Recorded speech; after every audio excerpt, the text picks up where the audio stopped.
네, 시청자 여러분, 하루의 뉴스를 정리해드리는 YTN 뉴스나이트입니다. 역대급 폭우로 수도권에 큰 피해를 남긴 정체의 전선이 오늘은 충청 지역에 물폭탄을 뿌렸습니다. 다음 주까지 내륙을 오가면서 계속 영향을 준다고 하니까 기상 상황 주시하시면서 긴장 늦추시면 안 될 것 같습니다. 국민의힘 비대위가 출범하자마자 이준석 대표는 법적 대응에 들어갔습니다. 이준석 퀴즈로 불리던 박민영 대변인의 대통령실 행에 대한 갑론을 일박도 진행 중인데 나이트 포커스에서 다뤄보고요. 먼저 수요일 뉴스나이트 헤드라인 정진영 앵커가 정리해드립니다.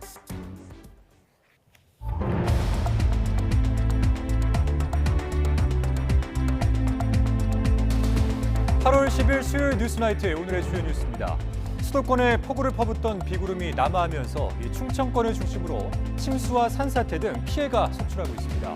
모레까지 최고 250mm가 더 온다는 예보여서 또다시 비상에 걸렸습니다.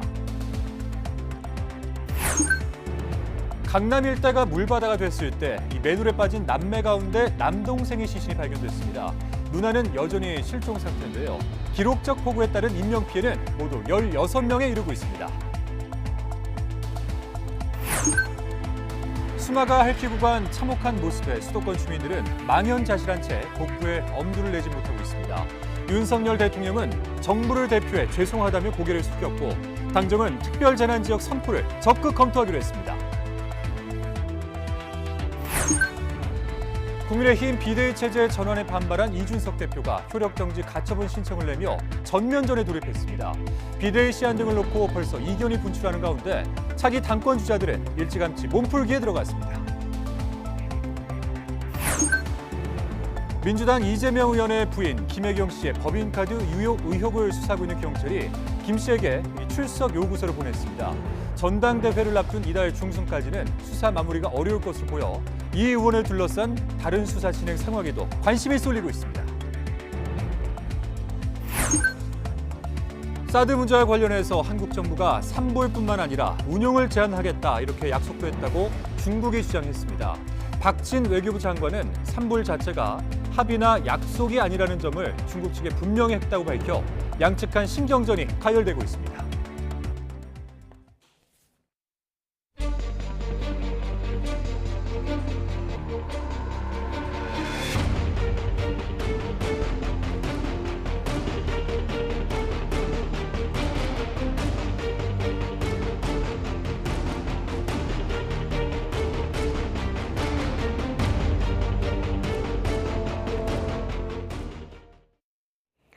네, 수도권 폭우가 잠시 숨고르기에 들어간 사이 충청 지역에 한때 시간당 60mm가 넘는 집중호우가 쏟아졌습니다. 지역 곳곳에서 피해가 속출했는데 충청 남부에는 모레까지 최고 250mm 이상 폭우가 더 내릴 것으로 예보돼 추가 피해가 우려되고 있습니다. 이성우 기자입니다. 충남 공주시 교동의 한 상가 건물 천장에서 쉴 새 없이 물이 쏟아지고 있습니다. 바닥은 물론 의자와 테이블 등이 빗물에 담겨 소방관들이 양수기로 물을 밖으로 퍼내고 있습니다. 근처의 또 다른 마을에서는 주택이 물에 잠기지 않도록 굴착기가 비탈면에 배수로를 만들고 있습니다. 대전시 상소동의 한 연립주택에서는 배수관이 역류해 1층이 침수됐습니다. 가재도구로 물을 계속 퍼내지만 바닥에 고인 물은 좀처럼 줄지 않습니다. 옥상에서 내려오는 통이 이게 막혔어 거기가. 그래갖고 여기 다 들어와서 그전에도 그랬었거든요. 근데 이번에는 저쪽에서 막아서 내려와가지고. 대전시 구암동의 주택에서도 새벽에 내린 집중호우로 베란다에 물이 들어와 난장판으로 변했습니다. 걱정이 돼가지고 밖에 나와봤거든요. 그런데 베란다에 물이 차 있었고 여기 밖에 문을 열고 보니까는 지금 거의 무릎 가까이 넘치기 전에. 충북 청주의 한 공장에서는 지하실이 거의 사람 키 높이만큼 빗물에 잠겼습니다. 청주 도심을 가로지르는 무심천입니다. 집중호우로 하천 수위가 높아져 하상도로가 전면 폐쇄됐습니다. 증평의 하상도로는 물론 충북 지역의 둔치 주차장 16개소도 출입이 통제됐습니다. 또 나무 쓰러짐과 침수 등 수십 건의 비 피해 신고가 접수됐습니다. 지난 8일 홍수 조절을 위해 2년 만에 수문을 연 충주댐도 상류 지역에 비가 많이 내려 방류량을 1,500톤에서 2,000톤으로 늘렸습니다. 충청 지역 산사태 위기 경보도 주위에서 경계로 상향 발령됐습니다. 금요일까지 충청 지역에 많은 비가 내릴 것으로 예보된 상황에서 지속적인 비로 지반도 많이 약해져 산사태 등 추가 피해가 우려되고 있습니다. YTN 이성호입니다. 사흘간 300mm가 넘는 비가 온 강원 지역에는 곳곳에서 산사태가 발생하고 있습니다. 산사태 외에도 불어난 강물에 노부부가 실종되는 등 폭우 피해가 이어지고 있습니다. 홍성우 기자입니다. 산 경사면이 속살을 훤히 드러냈습니다. 온통 시뻘건 진흙더미. 산사태로 쏟아진 토사물과 쓰러진 나무는 주택과 차량, 도로까지 가리지 않고 집어삼켰습니다. 산사태가 발생한 현장입니다. 토사물과 뿌리째 뽑힌 나무가 주택과 마을을 잇는 도로를 덮쳤습니다. 현장은 말 그대로 쑥대밭으로 변했습니다. 갑작스럽게 산이 무너져 내린 건 오전 6시 반쯤. 옹기종기 모여 살던 5가구 7명이 꼼짝없이 고립됐습니다. 천신만고 끝에 좁은 길을 뚫어 5시간 반 만에 모두 무사히 구조했습니다. 이 차고가 있었는데 차고가 없어진 거예요. 그래서 이게 뭔가 보니까 토사가 쓸고 내려갔더라고요. 그래서 차도 쓸려갔구나 하고 이제 그래서 산사태가 난 걸 그때 확인했죠. 앞서 강원도 홍천에서도 산사태가 발생했습니다. 고압 송전탑 아래 마치 칼로 자른 듯 산이 떨어져 나갔습니다. 주택을 덮쳤지만 다행히 주민들은 무사히 대피했습니다. 실종 사고도 이어졌습니다. 한참 폭우가 쏟아지던 시간 양봉장 벌통을 살피러 간 80대 남편과 70대 아내가 실종됐습니다. 경찰과 소방당국은 노부부가 급류에 휩쓸린 것으로 보고 있습니다. 밤사이 홍수경보가 내려졌던 홍천강. 범람한 물은 마을로 들이쳤습니다. 어느 정도 물이 빠지고 찾아간 피해 현장. 여름 하천 놀이시설은 진흙밭 엉망으로 변했고 온갖 생활물품은 여기저기 처박혔습니다. 강원도 고성과 인제를 잇는 미시령 옛길에서는 50톤 바위가 떨어져 차량이 통제됐습니다. 사흘간 300mm 넘는 폭우가 쏟아진 강원 지역. 연이은 산사태는 물론 강이 범람하고 낙서까지 발생하며 주민들은 불안에 떨었습니다. YTN 홍석입니다. 폭우로 불어난 하천에 야영장 출입 교량이 잠기면서 야영객들이 고립되는 사고가 발생했습니다. 오늘 오전 강원도 영월군 김삿간면 한 야영장 출입 교량이 불어난 하천으로 잠기면서 야영객 150여 명이 고립됐습니다. 다행히 야영장까지 하천이 범람하지 않아서 안전에는 문제가 없으며 부상자도 발생하지 않은 것으로 확인됐습니다. 영월군은 비가 그친 뒤 하천 수위가 낮아지고 있다며 사고 위험이 낮아지는 대로 시민들이 야영장에서 나오도록 안내할 계획이라고 밝혔습니다. 강원도 인제군 인제읍 합강리 인근 도로가 유실된 가운데 일대 통행이 전면 통제되고 있습니다. 도로가 유실된 곳은 인제군 인제읍에서 길이면 현리로 이어지는 국도 31호선 구간으로 통행 차량은 원대리 등으로 우회시키고 있습니다. 인제군은 오늘 15일까지 도로를 통제하고 복구 공사를 벌일 계획입니다. 네, 무엇보다 앞으로 비가 어느 지역에 얼마나 올지 무엇보다 관심인데요. 수도권에 이어서 충청권에 물폭탄을 쏟아부은 정체전선은 다음 주까지 내륙을 오르내리면서 영향을 줄 것으로 보입니다. 기상청은 철저한 대비를 당부했습니다. 김진두 기자입니다. 사흘간 수도권에 내린 비는 최고 540mm에 이릅니다. 곳곳에 시간당 100mm가 넘는 물폭탄이 쏟아졌고 배수 한계를 넘은 도심에는 침수 피해가 속출했습니다. 경기도 광주시 초오릅에 가장 많은 비가 왔고 양평군과 서울 동작구의 강우량도 520mm가 넘었습니다. 장마철 약 한 달간 내리는 비가 사흘 만에 쏟아진 것입니다. 수도권에 비를 내린 정체전선은 충청권으로 이동했습니다. 서울의 비는 그쳤지만 충청권과 전북 북부에는 최고 250mm의 비가 오겠습니다.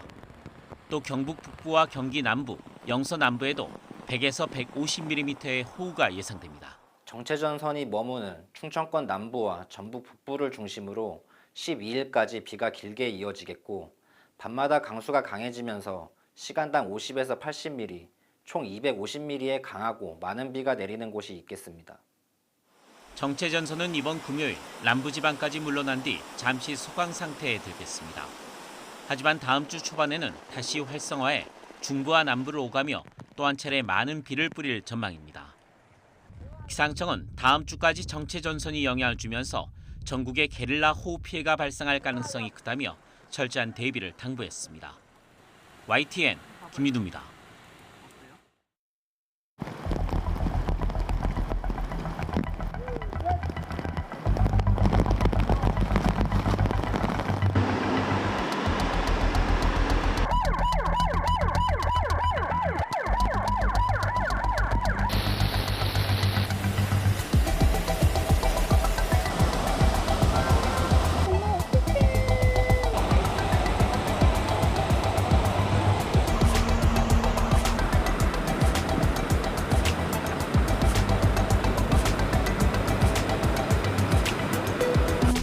가장 큰 원인은 강남역 일대가 저지대이기 때문입니다.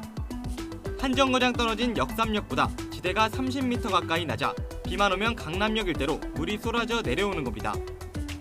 강남역 같은 경우는 이 주변 지역이 상당히 좀 높은 지역에서 상대적으로 이 강남역 주변이 상당히 좀 낮은 지대에 속하거든요. 뭐 주변의 역삼동이라든지 신사동, 양재동에 비해서 상대적으로 낮기 때문에 또 강남역에서 또 바로 배출될 수 있는 이런 여건들이 원활하지 않았기 때문에 사실상 침수가 상습적으로 발생하는 이런 지역이다라고 보시면 될 것 같고요.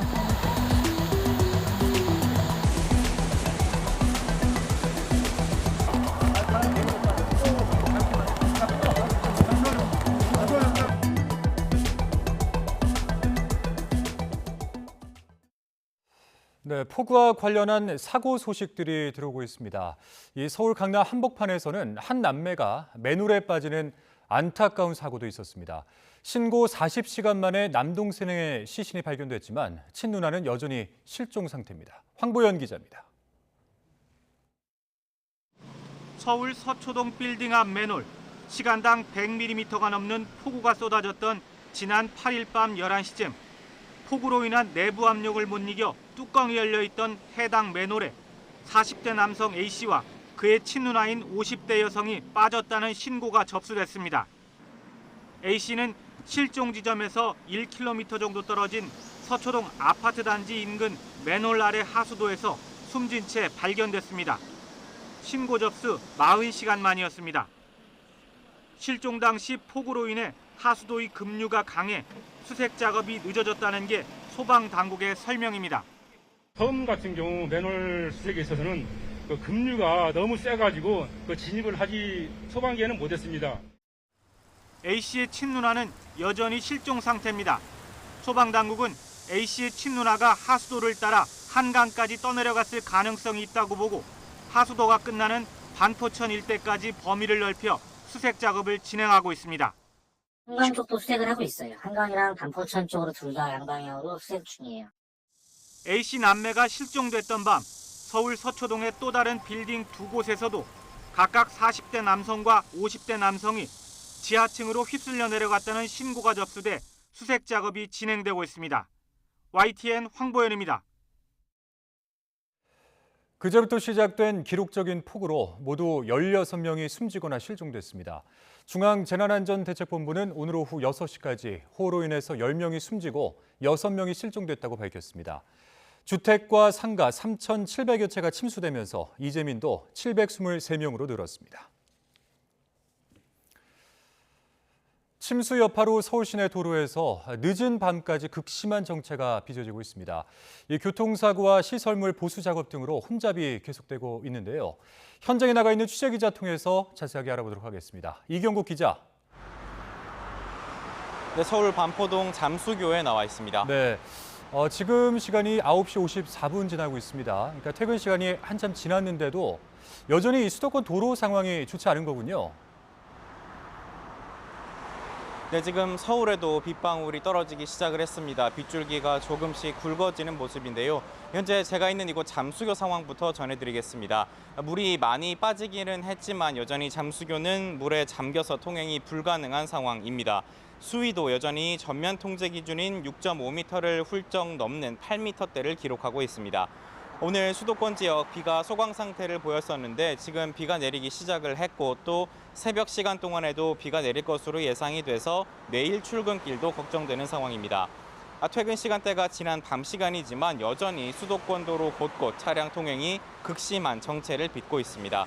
올림픽대로는 여전히 가양대교부터 동작대교 구간 차량 통행이 양방향 모두 통제가 되고 있고요. 이로 인해 주변 우회도로인 현충로에도 차량이 가득 차 있고 차들이 강변북로로도 몰리다 보니 강변북로도 일부 구간 정체가 심합니다. 시내 도로 역시 여전히 통행이 막힌 곳들이 많습니다. 노들로는 여의 상류에서 한강대교, 양화대교에서 여의 하류 구간 통제고요. 양재청로는 양재천교에서 영동 1교까지 양방향 운행이 금지됐습니다. 당산나들목과 망원나들목, 자양, 신사나들목 등 시내도로 19곳이 여전히 통제되는 상황입니다.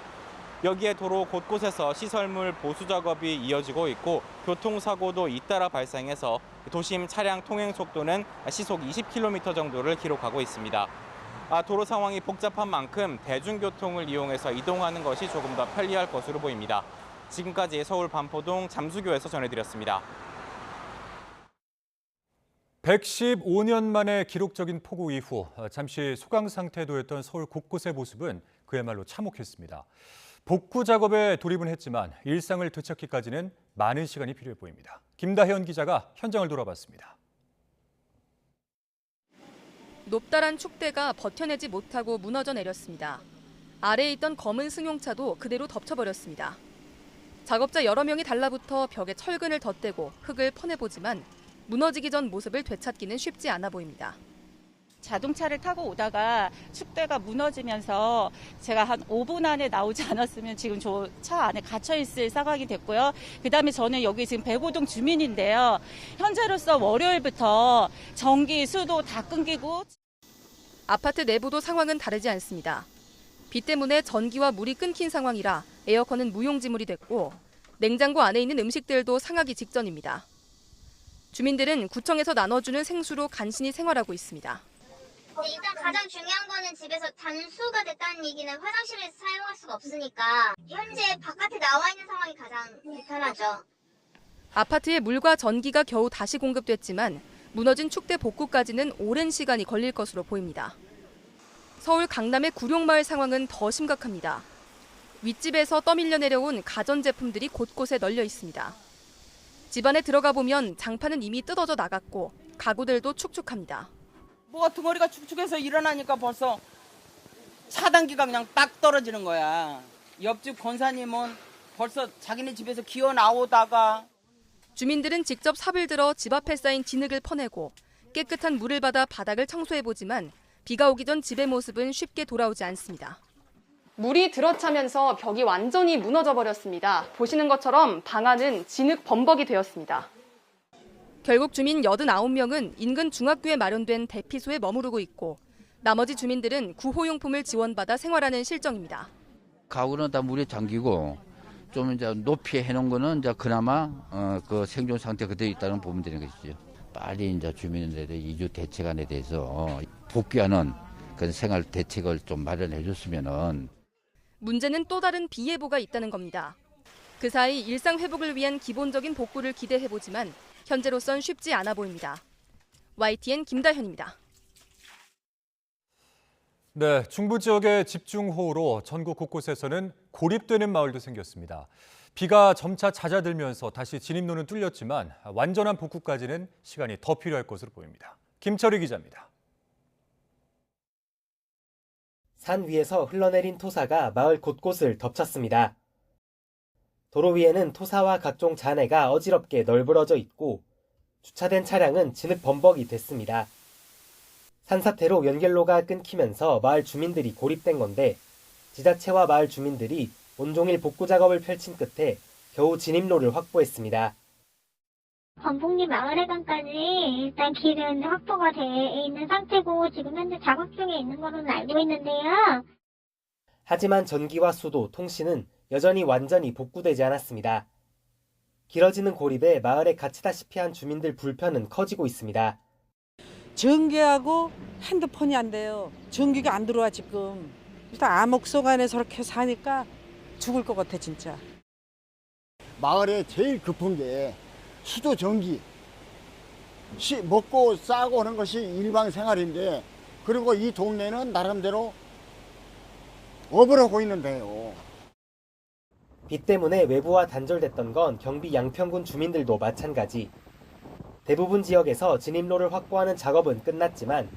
여전히 수도 등이 복구되지 않아 불편이 큽니다. 통신은 복구를 한다고 했었고 전신주가 쓰러져서 근데 수도는 지금 안 돼요. 다 쓸려나가고 그런 건 아직 아예 손을 못 건드리고 있는 거죠. 이에 대해 양평군청은 이제 겨우 급한 불만 껐을 뿐이라면서 이후 필요한 복구 작업을 이어가겠다고 설명했습니다. 하지만 당장 다음 주까지 많은 비가 예보돼 있어 주민들 걱정은 커지고 있습니다. YTN 김철입니다. 네, 서울에 내린 기록적인 폭우에 주요 전통시장들도 물에 잠겨서 큰 피해를 봤습니다. 다음 달이 추석 대목인데 미천을 날린 상인들은 당장 생계 걱정에 막막한 모습입니다. 안동준 기자가 전해드립니다. 시장 한가운데 물에 젖은 쓰레기들이 쌓여 있습니다. 먹통이 된 냉장고, 흙탕물이 배어 못 쓰게 된 가구들과 상품들이 무더기로 쌓여 있습니다. 서울 동작구에 있는 이 전통시장은 사흘 동안 쏟아진 500mm 넘는 물폭탄에 그야말로 아수라장이 됐습니다. 침수 피해를 당한 기름가게입니다. 말린 고추들이 물에 젖어 이렇게 바닥에 널브러져 있고 한 대에 1,500만 원 정도 하는 기름 짜는 기계 8대도 모두 물을 먹어 못 쓰게 됐습니다. 이 가게 안에 있는 거는 하나 이쑤시개 하나 건질 게 없습니다. 다 버려야 되고 이 가게가 초토화되냐 사람 마음도 초토화됐습니다. 팔려고 떼어온 옷이며 음식 재료 등 장사 미천을 송두리째 날린 게 가장 뼈아픕니다. 물품 대금만 약 3천만 원.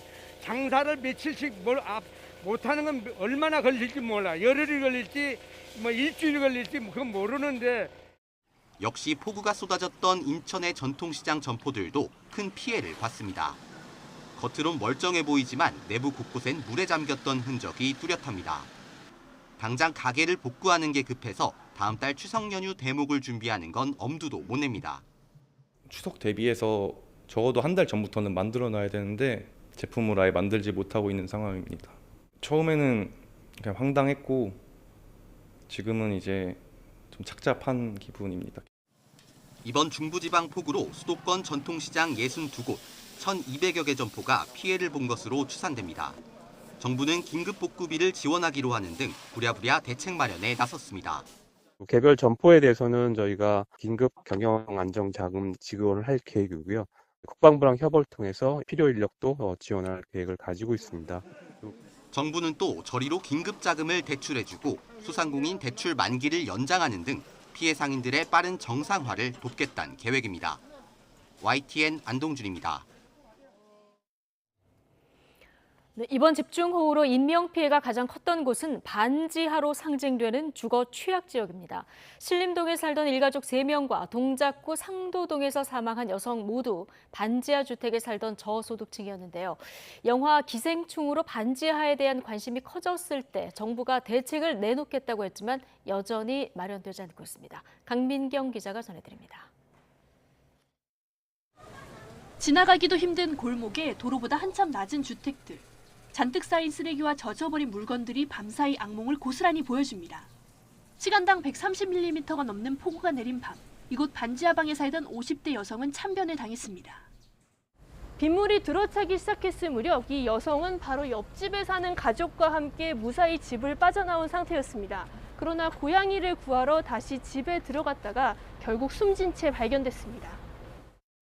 네, 얼마나 착한데. 괜찮았어, 사람은. 근데 아깝게 죽었지. 10년 넘게 반지하 방에 살았던 여성은 기초생활보장 수급자였던 걸로 알려졌습니다. 비슷한 시각 신림동 반지하 주택에 살던 40대 자매와 13살 딸도 갑자기 들어찬 물을 피하지 못했습니다. 자매 중에 언니는 다운증후군 장애인이었고 가장 역할을 하던 동생도 기초생활보장 수급자였습니다. 걸어서 5분 거리 건물에선 마찬가지로 반지하 방에 살던 한 남성이 가까스로 목숨을 구한 일도 있었습니다. 집 전체가 물에 잠겼지만 천장을 뚫어 숨구멍을 만든 덕분에 극적으로 구조될 수 있었다는 게 목격자들의 설명입니다. 119 와가지고 저 창문 다 떼내고 물 있는 사이에 나와서 꺼냈다니까 한 2시간 걸렸을 거예요. 통계청에 따르면 재작년 기준으로 지하나 반지하엔 32만여 가구가 살고 있습니다. 이런 반지하 방은 지상보다 상대적으로 집값이 싸서 저소득층이 모여 사는 경우가 많습니다. 할아버지가 상위 상급이에요. 그런데 아래를 못 쓰니까. 그러니까 막 절로 끌어낸 거야. 진짜 끌어내듯이. 그래서 살았지. 간신히 목숨을 구해도 이들에겐 재난 이후가 더 막막합니다. 겨우 마련한 집이나 모은 재산이 통째로 날아가서 당장 생계가 걱정되는 경우가 대부분입니다. 이런 재난 상황에서는 특별히 이제 반지하나 주거 취약계층들이 피해를 입는 경우가 계속 반복적으로 나타나고 있는데요. 경제적 취약계층의 주거 문제가 반복되지 않도록 정부가 좀 근본적인 개선책을 마련해야. 3년 전 영화 기생충이 세계의 주목을 받은 뒤에 국토교통부는 반지하 가구 주거의 질을 올릴 대책을 발표하겠다고 밝혔습니다. 이후 정부의 대책 마련이 기약 없이 미루어졌고 그 사이 수해는 이들을 휩쓸었습니다. YTN 강민경입니다. 윤석열 대통령이 집중호우 피해로 불편을 겪은 국민에게 정부를 대표해서 죄송하다고 말했습니다. 아파트 옹벽이 무너진 현장을 찾아선 국민 안전은 정부 책임이라고 강조했는데 이런 가운데 국정홍보용 사진으로 일가족 참변 현장 방문 사진을 쓴 것을 놓고는 논란도 이어졌습니다. 박소정 기자입니다. 출근길을 급하게 바꿔 용산 대통령실이 아닌 정부 서울청사 재난안전상황실로 향한 윤석열 대통령. 총리 주재였던 홍수 피해 점검 회의를 직접 주재하고는 최악을 염두에 두고 대응하라고 당부했습니다. 예상보다 더 최악을 염두에 두고 대응해야 합니다. 아울러서 국민의 안전에 대해서 국가는 무한 책임을 지는 것입니다. 곧바로 이어진 하천 홍수 도심 침수 대책 회의. 윤 대통령은 먼저 집중호우로 불편을 겪은 국민께 죄송하다는 말을 꺼냈습니다. 취임 이후에 직접 사과를 한 건 처음입니다. 다시 한번 희생자의 명복을 빌며 불편을 겪은 국민들께 정부를 대표해서 죄송한 마음입니다. 이를 두고 대통령실 관계자가 굳이 사과라고 보지 않는다며 소통의 일환이라고 했다가 사과가 맞는다고 번복하면서 논란이 일기도 했습니다. 윤 대통령은 더불어 기상이변에 대한 근본 대책 마련을 강조하면서 특히 인공지능 기반의 홍수 예보 시스템을 구축하라고 지시했습니다. 지하 저류조와 지하 방수 터널의 재추진도 언급했습니다. 우리 오세훈 시장님께서 과거에 좀 준비를 하셨다가 행정권이 바뀌면서 그동안 추진을 못했던 또 물을 잡아주는 이런 지하 터널이라든지. 회의를 마친 뒤에는 폭우로 옹벽이 무너져 내려 주민들이 대피한 아파트 현장을 둘러보고 이재민들을 위로했습니다. 이틀 연속 수해 현장 행보입니다. 이런 가운데 신림동 사고 현장 방문 사진이 대통령실 홈페이지와 SNS에 국정 홍보용으로 사용되면서 또 다른 논란을 불렀습니다. 일가족이 목숨을 잃은 곳을 배경으로 쓴 것이 부적절하다는 비판이 커지자 대통령실 관계자는 부족한 점이 있지 않았나 생각한다며 죄송하다고 사과했습니다. YTN 박소정입니다. 기록적인 폭우로 인한 수도권 피해에 당정은 특별 재난지역 선포를 적극 검토하기로 했습니다. 더불어민주당은 아비규환 와중에도 윤석열 대통령 모습은 보이지 않았다고 꼬집으면서 신경전을 벌였습니다. 김승환 기자입니다. 윤석열 대통령의 현장 행보에 발맞춰 국민의힘과 정부는 긴급 당정 협의를 갖고 수해 피해 지역에 대한 특별 재난지역 선포를 적극 검토하기로 뜻을 모았습니다. 가용 예산과 행정력을 총동원하여 피해 복구에 집중해 주십시오. 부처 간의 벽을 허물고 국민 피해를 최소화하기 위한 복구계획 수립 전이라도 기획재정부가 긴급 수요를 지원하겠다며 신속 지원 의사를 강조했습니다. 이와 함께 물에 잠긴 차량에 대한 신속한 보상 조치, 긴급 생활 안정자금 지원과 대출 만기 연장 등 금융 지원책도 마련하기로 했습니다. 대규모 배수 시설인 대심도 빗물 터널의 내년 예산 반영도 적극 검토하기로 했는데 박원순 서울시장 당시 예산이 대폭 삭감돼 서울 시민이 피해를 떠안았다고 비판했습니다. 지자체에서의 단체장이 바뀔 때마다 수해 방지 대책을 변경하여 연속성 있는 대책을 추진하지 못하고 반면 더불어민주당은 국민이 위험에 처해 있는 동안 국가위기관리센터가 제때 작동하지 않았다면서 윤 대통령을 향해 맹공을 퍼부었습니다. 모습도 드러내지 않고 전화로 위기 상황을 대응했다니 대통령이 무슨 스텔스기라도 된단 말입니까? 민주당 지도부는 직접 피해 현장을 찾아 정부의 지원 방침이 말만으로 그쳐선 안 된다며 전향적이고 즉각적인 지원이 불가피하다고 강조했습니다. 당 지지율 하락 속에서 민생 챙기기로 반전을 꾀하는 국민의힘과 윤석열 정부의 수해 대응을 때리며 원내일당으로서 견제구를 던지는 더불어민주당 간 신경전은 계속될 전망입니다. YTN 김승환입니다. 윤석열 대통령이 이 경찰국 신설을 놓고 그동안 논란의 중심에 서 있었던 윤희근 경찰청장을 임명했습니다. 새 정부 들어서 이 국회 청문 보고서 없이 임명된 11번째 고위직 인사인데 당장 민주당은 경찰 장악 시도라고 비판했습니다. 조은재 기자입니다. 전국 총경회의와 초고속 징계 파문 속에 지난 8일 열린 윤희근 경찰청장 후보자 인사청문회. 경찰국 신설을 둘러싼 2라운드 전쟁이었습니다. 청국장이다. 경찰청장 위에 경찰국장이 있고 경찰국장 위에 행안부 장관이 있다. 청장으로서의 추천권을 포함한 일체 권한을 행사하도록 하겠습니다. 더불어민주당의 반대로 결국 청문 보고서 채택은 불발. 여야 평행선 속에 윤석열 대통령은 윤희근 경찰청장 후보자 임명안을 제가하고 곧장 임명장까지 수여했습니다. 지난달 8일 국회에 청문 요청안을 낸 지 꼭 34일째에 결단을 내린 겁니다. 윤희근 치안총감의 임함, 경찰청장의 보함. 대통령실 관계자는 국민 생명과 안전, 재산을 지키는 중요한 자리인 만큼 오래 비워두기는 어렵다고 임명을 강행한 이유를 설명했습니다. 윤희근 신임 경찰청장은 이로써 윤석열 정부 들어 청문 보고서 없이 임명된 11번째 고위직 인사가 됐습니다. 민주당은 곧장 불통의 옹고집이라며 경찰 장악을 기어코 이루겠다는 오만한 욕심이라고 비난했습니다. 나아가 이상민 행안부 장관의 즉각 사퇴와 윤 대통령의 대국민 사과를 요구했습니다. 헌법 질서를 유린하고 국회와 국민을 모독한 이상민 장관 탄핵 대상입니다. 윤석열 정권 퇴진 운동이 진행되고 있다는 것도 경고로 말씀드리겠습니다.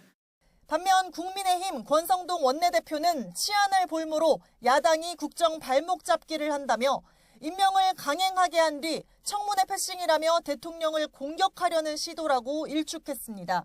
14만 경찰의 수장이 임명되면서 경찰국 설치 논란은 일단 숨고르기에 들어간 형국이지만 여소야대 정국의 낮은 지지율 속에 자칫 마이웨이 독주로 비추진 않을지 대통령실은 민심의 향배를 주시하고 있습니다. YTN 조은지입니다. 당의 비대위 체제 전환에 반발해서 법적 대응을 예고했던 국민의힘 이준석 대표가 결국 효력 정지 가처분 신청에 나서면서 이 당을 상대로 전면전에 돌입했습니다. 당대표 선출을 위한 전당대회와 맞물려 있는 비대위의 기한을 두고도 당내 이견이 여전한 상황입니다. 김경수 기자입니다.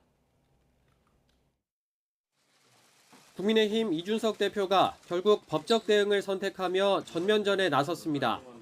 이 대표 측은 수해 상황을 고려해 인터넷으로 효력 정지 가처분을 신청했다고 밝혔는데 집권 여당 대표가 당 결정에 반발해 법원 판단을 구하는 건 초유의 일입니다. 이 대표 측은 당의 조치로 대표직 복귀가 불가능해지면 돌이킬 수 없는 피해가 발생한다는 점과 비대위 전환 과정에 절차적 하자를 주장할 것으로 보이는데 법원의 판단 시기에 관심이 쏠리고 있습니다. 주호영 비대위원장은 오는 13일 기자회견을 예고한 이준석 대표와 접촉하기 위해 다각도로 노력하고 있다고 밝혔는데 극적인 갈등 봉합 가능성은 낮아 보입니다. 이준석 대표의 강한 반발은 물론 차기 당대표 선출 시기와 맞물려 있는 비대위 활동 시한도 여전히 논쟁거리입니다.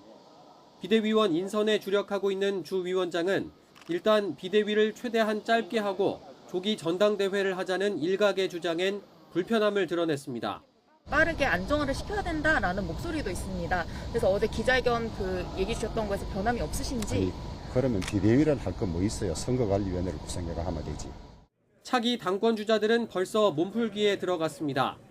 김기현, 안철수 의원은 민주당 대표 당선이 유력한 이재명 의원을 때리며 존재감 키우기에 나섰고 나경원 전 의원도 이제는 고민해보겠다며 당권 도전을 시사했습니다. 결국 그 자리에 제가 적합하다면 그래서 사실 지금까지는 적극적으로 고민 안 했습니다. 근데 지금부터는 좀 고민하려고 합니다. 몸은 정치인들은 언제나 풀려 있는 것 아닌가 이런 생각도. 알겠습니다.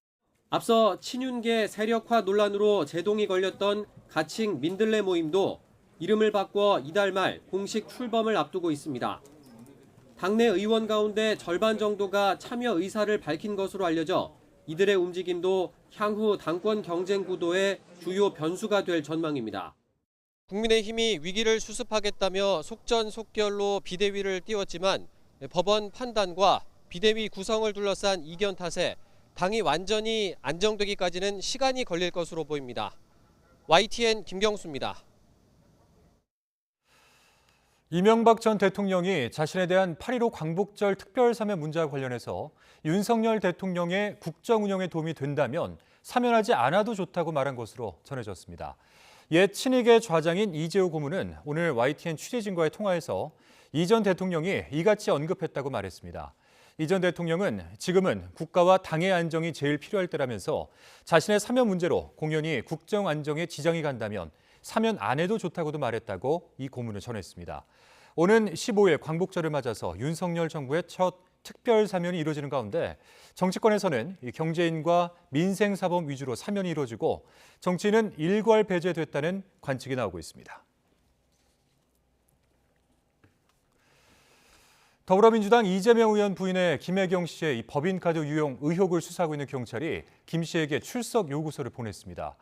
이 사실은 이재명 의원실을 통해서 먼저 알려졌는데요. 앞서 경찰은 이례적으로 이 수사 마무리 시점을 밝혔었는데 예정대로 이달 중순에 이 수사 결과가 발표될지는 좀 더 지켜봐야 할 것 같습니다. 김혜린 기자입니다. 더불어민주당 이재명 의원실이 SNS에 올린 글입니다. 이 의원 배우자 김혜경 씨가 경기 남부경찰청으로부터 출석 요구서를 받았다는 내용입니다. 김 씨의 소환 시점이 관심사였는데 입을 다물던 경찰이 아닌 이 의원 측에서 수사 상황을 먼저 밝힌 건 이례적입니다.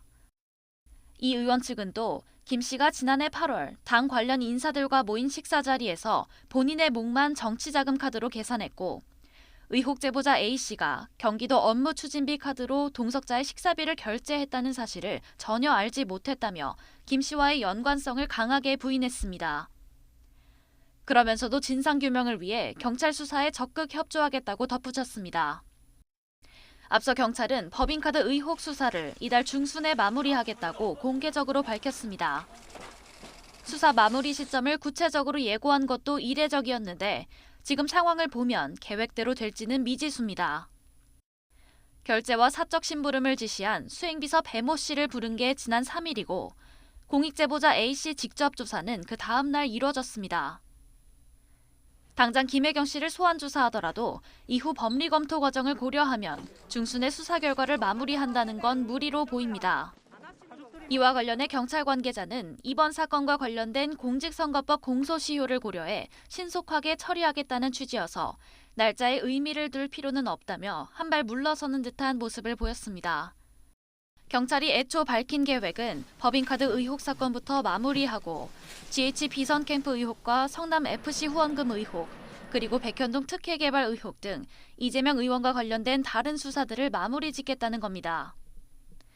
그런데 첫 단추로 언급된 수사가 예상보다 늦어질 수 있는 만큼 다른 수사 진행 상황에도 관심이 쏠리고 있습니다. YTN 김혜린입니다.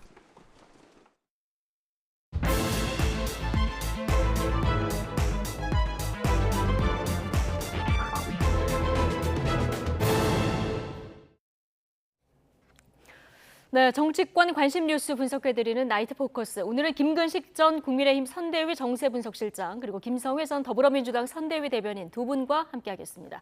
어서 오십시오. 안녕하세요. 안녕하십니까. 두 분 모두 오시는 길에 문제 없으셨습니까? 오는 길에 약간 문제가 있었는데 좀 일찍 출발해서 와 있었습니다. 네, 실장님요. 비는 안 오는 것 같은데요? 네, 지금 비는 안 오는데 예, 다행입니다. 워낙 이 길이 막혀서 고생한 분들이 많다고 주변에서 얘기들 하셔서 한번 여쭤봤고요. 자, 윤석열 대통령이 역대급 폭우로 인한 피해가 발생한 것에 대해서 국민께 죄송한 마음이다 이렇게 얘기했습니다. 국회에서는 역대급 폭우 피해를 두고 서로 내탓 공방이 또 이어졌는데요. 영상으로 먼저 보고 오시겠습니다.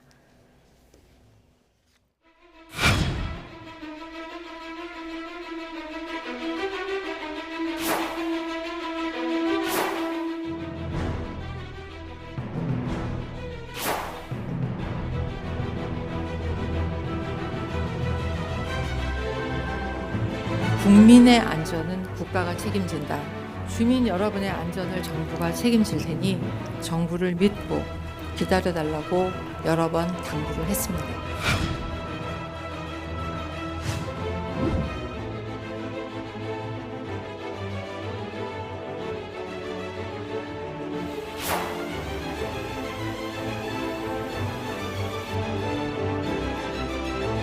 모습도 드러내지 않고 전화로 위기 상황을 대응했다니 대통령이 무슨 스텔스기라도 된단 말입니까? 물 만난 물고기처럼 자연재해에 맞아 정치 공세의 소재로 삼으며 서울시의 경우 박원순 시장 취임 이후 관련 예산이 대폭 삭감되었습니다.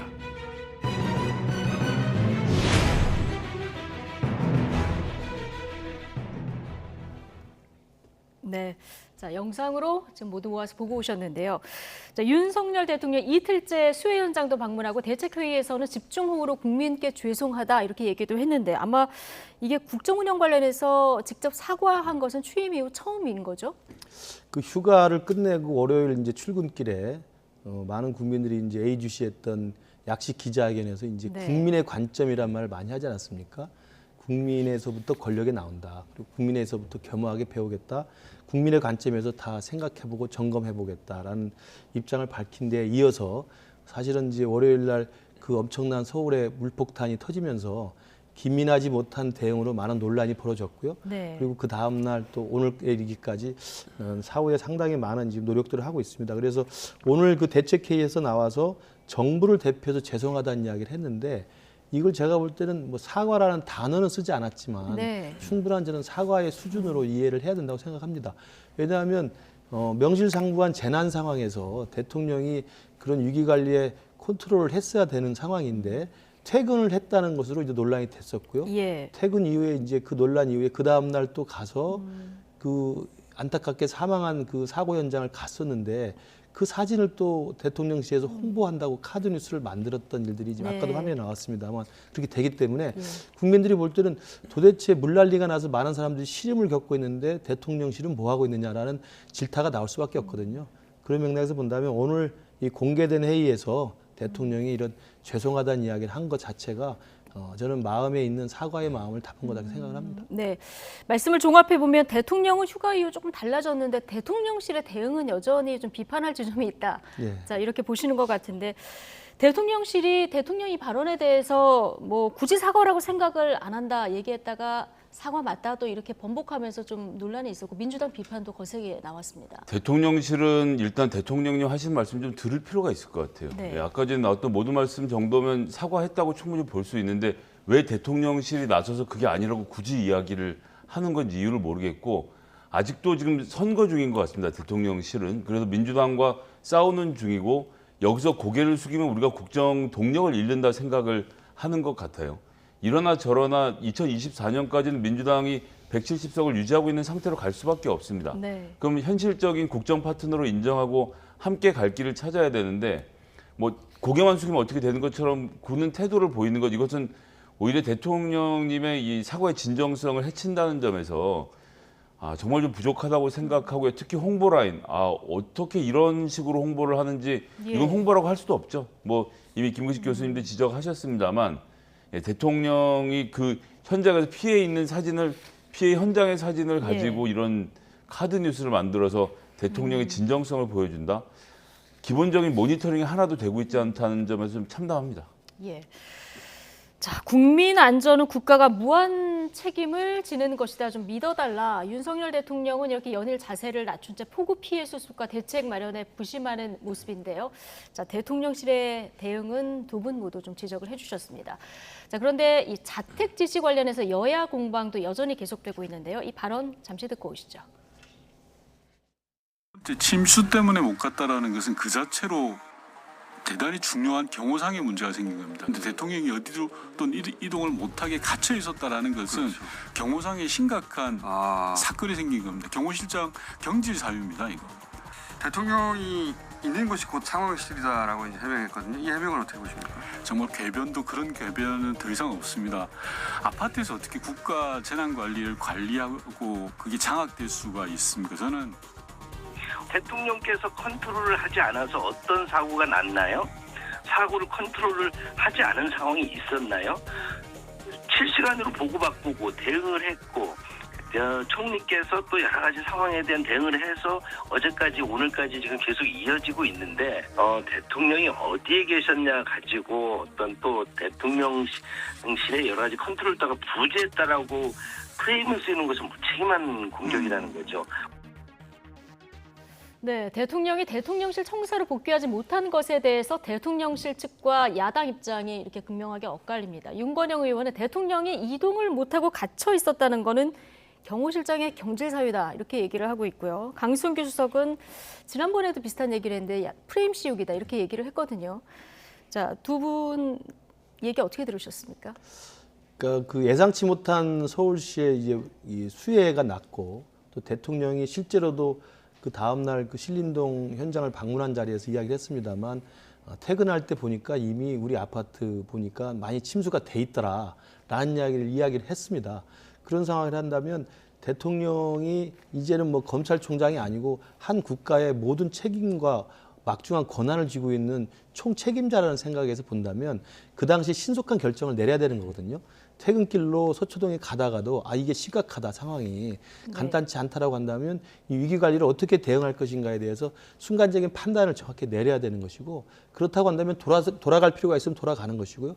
돌아가지 않는다고 한다면 사실은 그 상황에서 집으로 가기보다는 제 생각에는 오히려 가까운 서초구청을 가거나 아니면 가까운 어디 위기의 현장을 가거나 수해 현장을 직접 가서 방문해서 직접 현장을 좀 둘러보고 직접 몸소 나서서 그 부분에 대해서 그 수습을 하는 모습을 보이는 것이 사실은 대통령으로서의 저는 적합한 저는 대응이었다고 생각을 합니다. 그런데 이제 어쨌든 자택으로 들어갔고 자택에서 이제 전화로 물론 지시를 할 수 있겠죠. 총리하고 전화가 되고 행안부 장관 전화가 되니까요. 서울시장하고 통화를 할 수 있으니까. 그러나 자택에서 전화로 할 때 그 위기 관리에 대한 국민들의 어떤 신뢰하고 실제로 이 민방위 복을 입고 모인 자리에서 모든 보고사항을 정확히 받고 보고에 대해서 그때그때 밀접하게 지시하는 그 화면 하나하고는 다르거든요. 저는 그러면서 보면 대통령께서 돌아가는 길에 그런 상황이라면 긴급하게 정치적 판단을 내렸어야 되는데 그게 좀 아쉬웠다는 생각이 들고요.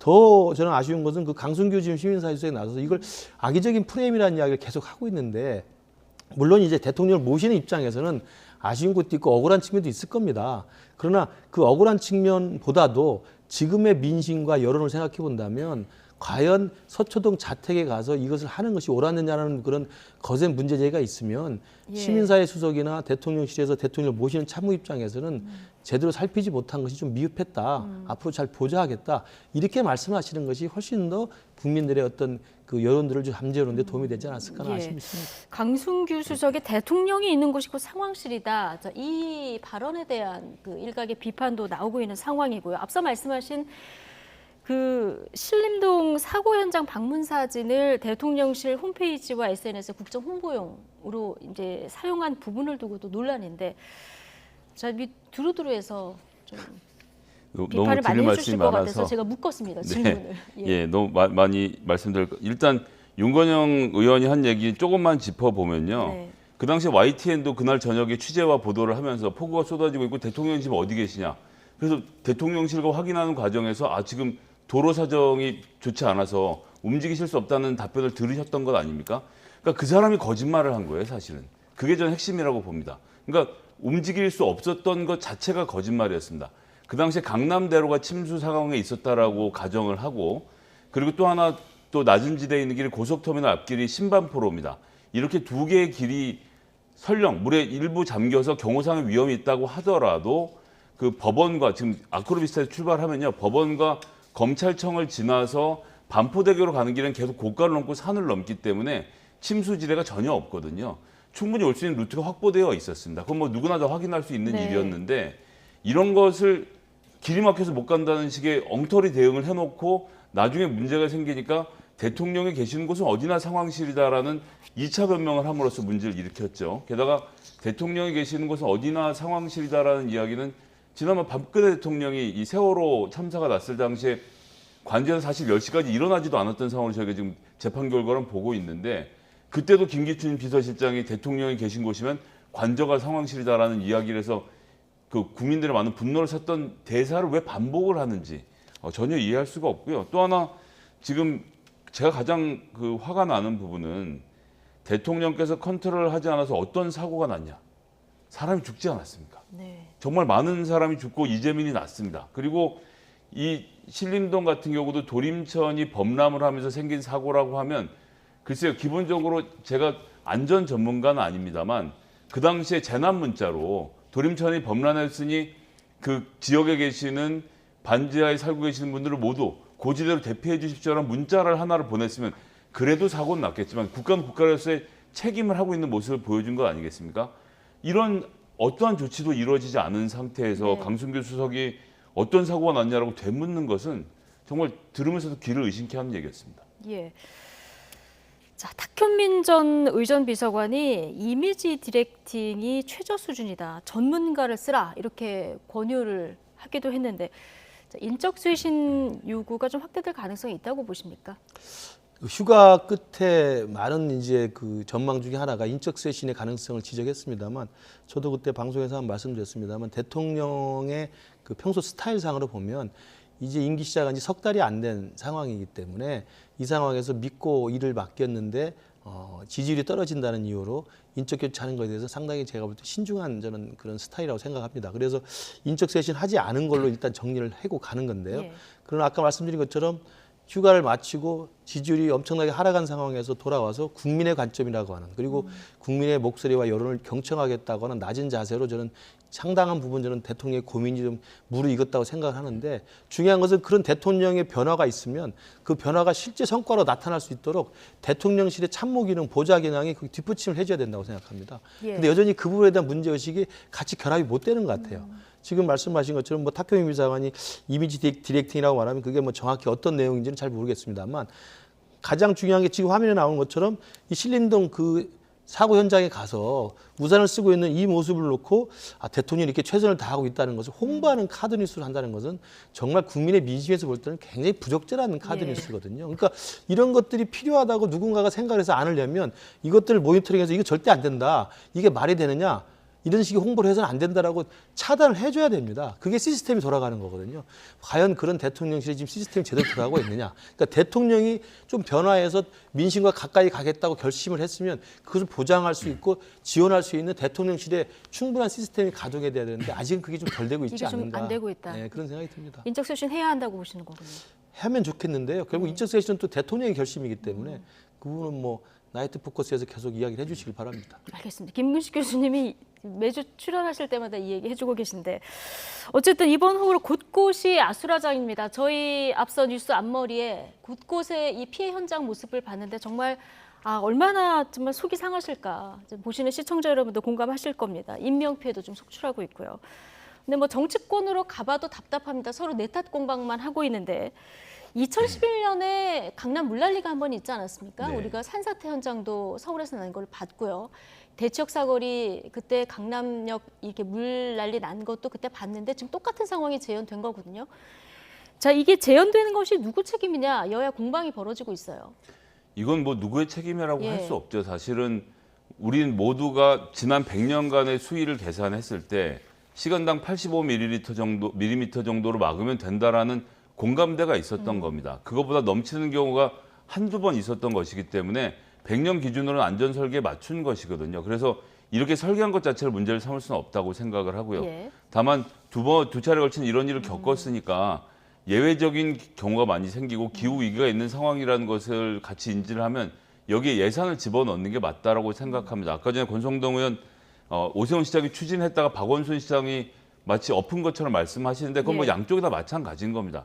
그렇게 해서 많은 이 빗물을 저장할 수 있는 저장고들을 만들면 좋은데 지금 있는 저장고가 넘쳐서 그러면 이런 문제가 생긴 거냐면 본질과 완전히 상관없는 얘기거든요. 빗물 저장고 28만 톤짜리 지금 저장고가 있는데 그 저장고가 다 찬 게 아니라 글로 들어가는 이 소위 말하는 핏줄, 실핏줄 네. 부분에서 막혔던 것이 문제였던 것이고 이런 것들을 여야가 합심해서 예산을 배정해서 해결할 생각을 해야지 뭐 5년 전에 할 걸, 10년 전에 할 걸 얘기를 지금 하는 것은 그때도 하고 싶었지만 돈이 없어 못하는 이 예산 분배라는 것이 현실적으로 존재하는 것 아닙니까? 그래서 저는 예. 이건 뭐 여야의 공방으로 따질 문제가 아니라 그럼 이제라도 기준을 높이고 예산을 많이 들이겠다라는 것을 국민적 예. 합의를 끌어내는 게 중요하다고 생각합니다. 예, 오세훈 시장 서울은 시간당 100mm 그리고 강남은 이번에 116mm가 시간당 내린 지역이 있어서 처리 용량 목표를 높이고 터널도 짓겠다 얘기를 했는데 어쨌든 말씀하신 대로 좀 국회에서는 생산적인 논의가 좀 이루어졌으면 좋겠는데요. 서로 이거 누가 예산을 삭감했느냐, 누구 잘못이냐 이거 따지고 있는 모습 어떻게 보십니까? 그렇죠. 그러니까 일단 엄청난 그 재난을 겪었고 거기에 또 아깝게 희생된 분도 계시고 지금도 고통을 받고 있는 이재민이 있기 때문에 니 탓 내 탓은 남 탓 공방을 할 게 아니라 그러면 앞으로라도 이런 일이 반복되지 않도록 어떻게 할 것인가를 이제는 여야가 같이 힘을 합쳐야 된다고 생각하고요. 말씀하신 것처럼 강남역이라든지 대치역이라든지 이런 부분은 사실은 10년 전에도 있었던 똑같은 자리예요. 그러니까요. 그 저지대였고 거기에 상습적으로 한꺼번에 폭우가 쏟아지면 대책이 없다는 것을 실증을 했기 때문에 충분히 차분하게 장기적인 대책을 세울 수 있었음에도 불구하고 또 당한 거 아니겠습니까? 그렇다고 한다면 저는 지금이라도 그 유수지가 저지되기 때문에 한꺼번에 쏟아지는 폭우를 막을 수 없었다고 한다면 그것들을 어디로 뺄 수 있고 어떻게 저장할 수 있는가에 대해서 지금도 생각을 해야 된다고 보고요. 또 하나는 신림동의 그 안타까운 참사 현장 같은 경우는 천변, 그러니까 하천 바로 주위에 있는 이른바 다세대 주택의 반지하 같은 경우는 취약할 수밖에 없는 구조거든요.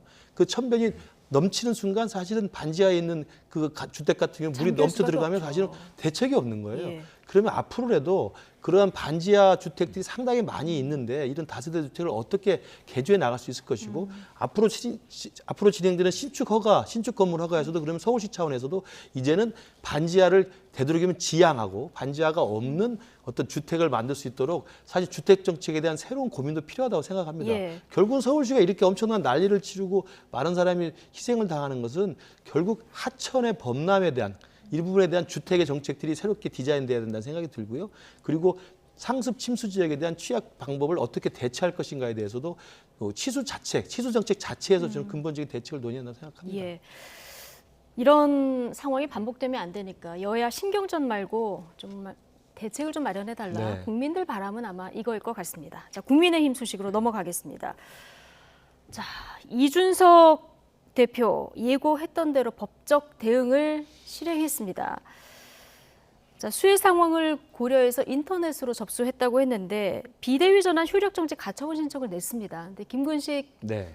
실장님 포함해서 많은 분들이 이제 법적 대응은 안 하는 게 좋겠다 이런 만류도 하셨다 이렇게 말씀을 해주셨는데 이준석 대표가 이렇게 결정을 내린 배경 어떻게 보십니까?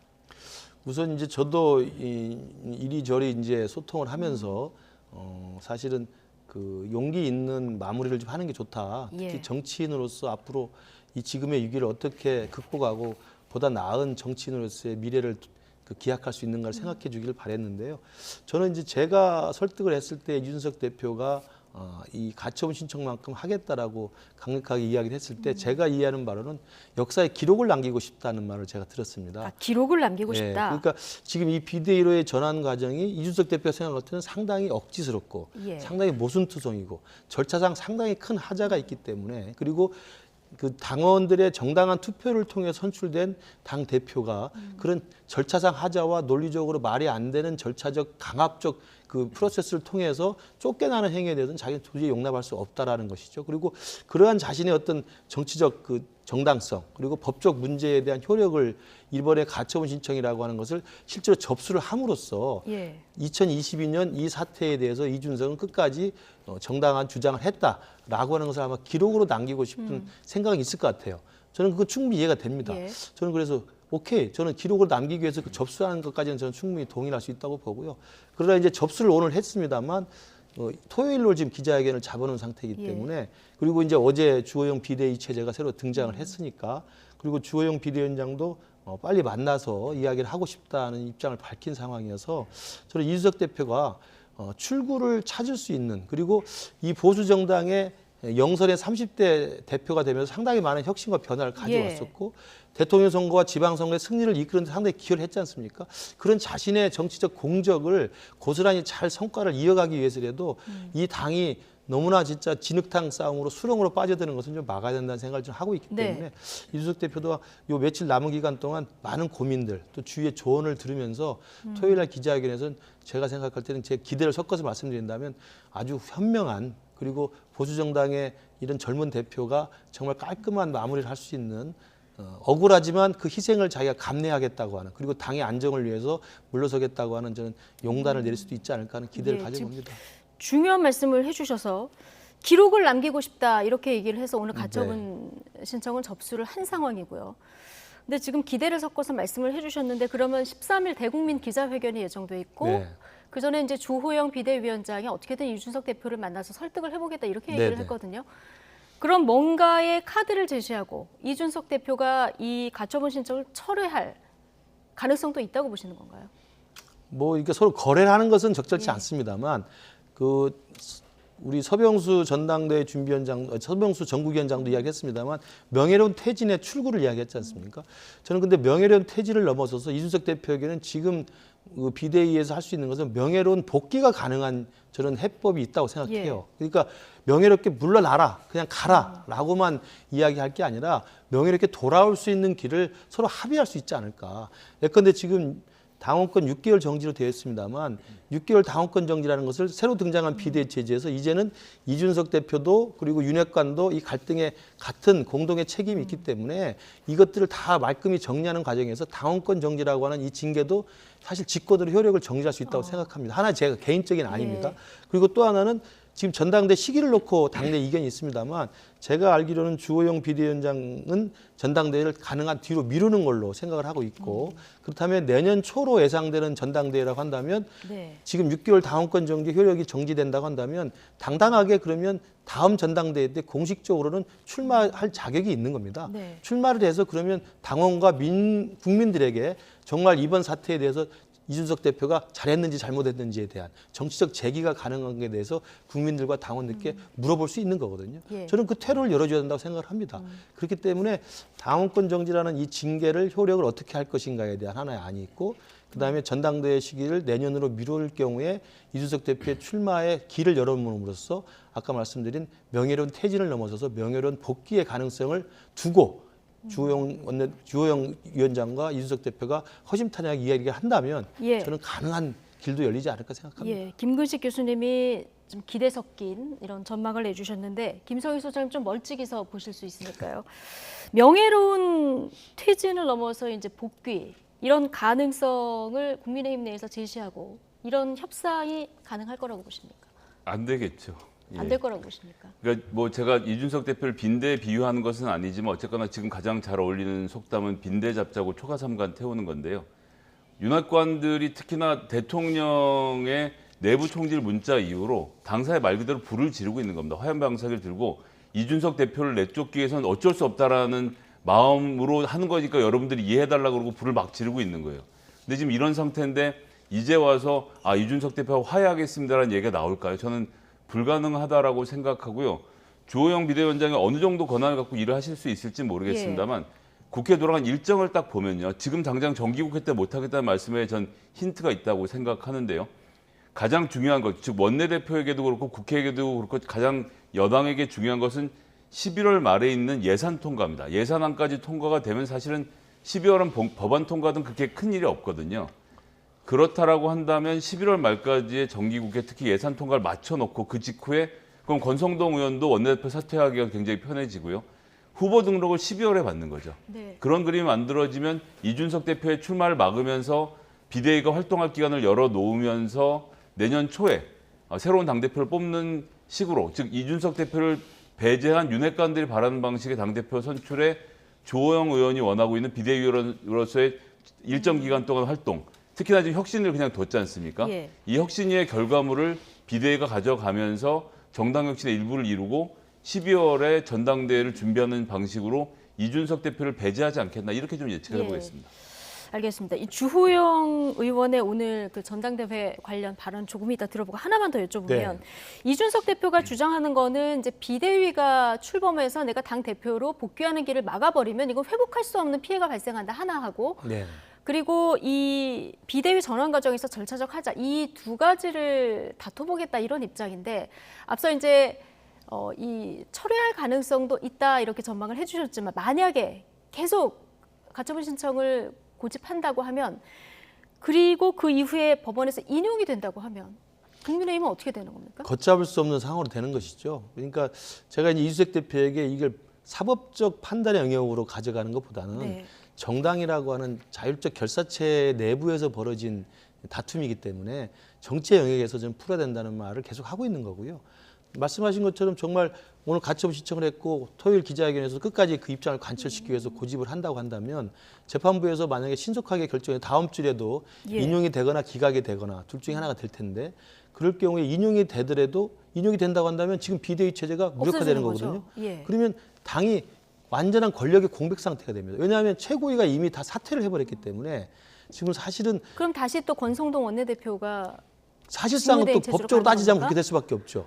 그러니까 이건 돌이켜서 결국 또 권성동 직무대행 체제로 갈 수밖에 없는 상황이 되는 겁니다. 그러니까 권력의 공백이 장기화되면서 이제는 아무런 책임지는 사람도 없는 상태에서 왜냐하면 6개월 당원권 정지라는 징계 효력은 그대로 가는 거거든요. 그러니까 비대위 구성이 효력이 문제가 있으니까 법원에서 인용을 해서 비대위 구성의 효력을 정지한다 하더라도 이미 윤리위에서 결정한 6개월의 당원권 정지 효력은 그대로 있기 때문에 이준석 대표는 복귀가 불가능한 거예요. 당대표의 직위는 갖고 있지만.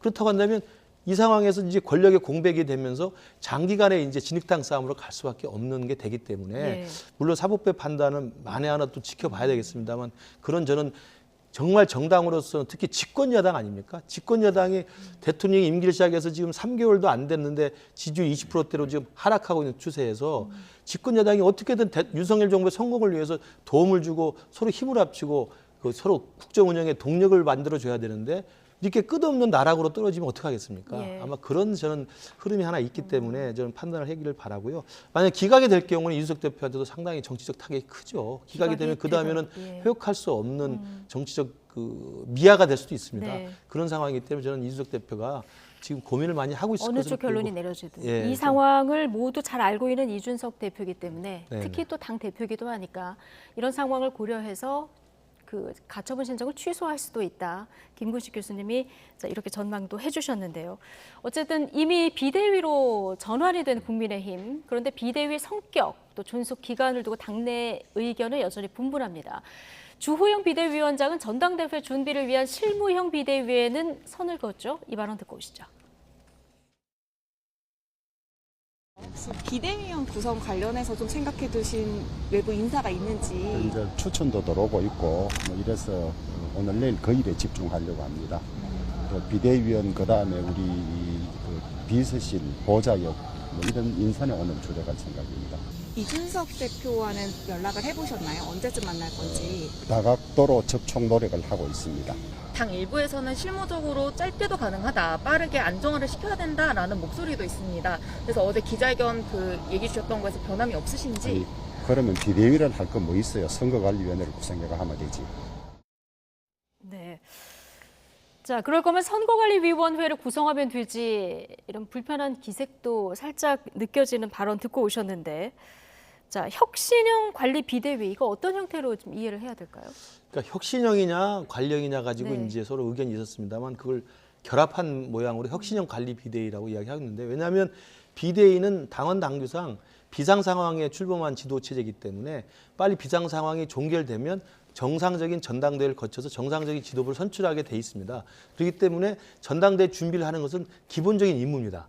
그렇기 때문에 전당대회 준비를 한다는 비대위의 본래 임무와 목표를 생각하면 관령이라는 것을 기본적으로 갖고 있는 소명이죠. 그러나 그 관리만을 위한 아까 말한 것처럼 전당대회 준비만을 위한 일종의 전당대회 준비위원회 같은 전준위 같은 성격의 비대위는 아니라는 이야기가 바로 혁신형에 담겨 있기 때문에 혁신형은 좀 다양한 의미를 담고 있다고 생각합니다. 지금 당내 여러 가지 뭐 정치 개혁을 포함해서 당내 문화를 혁신하는 것을 넘어서서 제가 볼 때는 지금 이 분란의 그 기본 본질은 다들 이해하다시피 이준석 대표와 윤핵관 사이에 양보 없는 갈등 아니겠습니까? 그리고 이 집권 여당이 그런 두 체제가 서로 갈등하면서 대통령에게 힘을 실어주지 못하면서 여권 내 분열과 갈등 양상으로 되면서 지지율 하락에 동조를 한 거기 때문에 혁신의 가장 큰 내용은 당내 화합과 일사불란한 집권 여당의 국정 동력 뒷받침입니다. 그런 맥락 생각한다면 지금 이준석 대표는 지금 퇴출됐지만 또 한편으로는 당내에서 적지 않은 분위기가 윤핵관도 이제는 이선을 후퇴한다는 이야기가 많이 나오기 때문에 저는 주호영 지금 비대위원장이 생각하는 혁신의 가장 큰 그 속마음은 제가 느끼기에는 이준석 대표 체제의 문제점을 빨리 개선해내고 더불어서 윤핵관 체제의 이런 그 이른바 줄 세우기 그리고 예. 윤핵관 체제 호가호의 이런 부분에 대해서 당을 좀 혁신해서 정말 혁신. 정말 예. 진정으로 윤석열 정부에 도움이 되는 집권 여당의 국정 뒷받침을 하자. 네. 아마 이런 것들을 해야 되기 때문에 다소 시간이 걸리더라도 그런 내부 체제 정비의 시간을 좀 충분히 갖고 가야 한다고 생각합니다. 알겠습니다. 비대위 구성할 때 어떤 인물들이 포함될지 1차적으로 이걸 좀 지켜보면 될 것 같고요. 자, 오늘 이 뉴스도 굉장히 관심 뉴스였는데요. 이준석 퀴즈로 불리는 박민영 국민의힘 청년 대변인, 윤석열 대통령에게도 쓴소리를 직접 날리기도 한 대변인인데 용산 대통령실에서 근무할 것으로 전해졌어요. 어떻게 보셨습니까? 그러니까 저는 취지는 좋았다라고 생각합니다. 지금까지 거론됐던 인물들이나 특히나 인사 논란으로 여러 가지 이 설화를 겪었던 사람들에 예. 비하면 일단 공당의 정식 대변인이었고요. 이준석 계라는 말도 나오지만 이준석 대표가 뽑은 사람이 아니지 않습니까? 이준석 예. 대표는 제도를 만들어 놓고 그 제도에서 본인이 성취해서 1등을 한 2기 1등으로 지금 기억을 하는데요. 그런 사람이어서 현재 대통령실 결과는 좀 다르다는 점에서 저는 약간의 희망을 봤는데 예. 뽑아 놓자마자 대통령실에서 그냥 직원 뽑은 거지 대변인 뽑은 거 아니다. 늘 그리고 해명이 논란이군요. 예, 예. 연단에 올릴 계획도 없다. 이런 하나만한 네. 해서 아무에게도 도움이 되지 않는 이야기를 굳이 갖다 붙이는 이유를 잘 모르겠고요. 어쨌든 박민영 대변인이 그 했던 쓴소리에 대해서 뭐 조선일보 보도에도 있었습니다만 대통령이 굉장히 대노했다고 했음에도 불구하고 대통령실에 기용한 것 이것 자체가 던 대통령이 지금 변하려고 하는 의지를 보여주신 대목이라고 생각하기 때문에 예. 조화를 이뤄서 잘 활동을 했으면 좋겠습니다. 예. 그러니까요. 어쨌든 아무도 대통령한테 쓴소리를 못할 때 그때 아마 인사 관련한 네. 대응에 대해서 쓴소리를 했었는데 이 청년 대변인 발탁을 김성회 소장님께서는 굉장히 긍정적으로 본다. 다만 대통령실의 대응이 또 문제였다 이렇게 보셨는데 자 어쨌든 이준석 그 대표하고도 친분이 있다, 친하다 이렇게 알려졌기 때문에 배신한 건 아니냐 뭐 이런 네. 기사들도 나오다 보니까 박민영 대변인은 나는 사람에 충성한 적 없으니까 배신한 적이 없다 이렇게 얘기했고요. 이준석 대표도 충성을 받지 않았으니까 배신도 아니다 이렇게 잘 얘기를 했는데 자 이준석 대표의 저 마지막 말이요. 젊음이란 자유의 저 오타 아닙니다. 몸이 아니면 몸이 아니면 행복할 수가 없는데 이거 행복할 수가 없는데 이 얘기를 저 일부러 오타 아닌 오타를 SNS 글에 담았거든요. 어떻게 보십니까? 또 모르겠습니다. 그러니까 이 일부러 이제 맞춤법을 틀리게 쓴 것에 어떤 정치적 의도가 있는지 확인할 길은 없습니다만 정상적인 철자로 쓸 수 있음에도 불구하고 일부러 이제 좀 틀리게 쓴 것 같은 느낌이 있지 않습니까? 예. 그래서 아마 이제 가는 길을 축하해주고 그다음에 배신도 아니고 그리고 가서 열심히 해보라는 이야기를 하지만 잘 안 될 거라고 하는 일종의 좀 그 비아냥을 이렇게 좀 섞어 쓴 게 아닌가라는 좀 개인적인 해석을 해봅니다.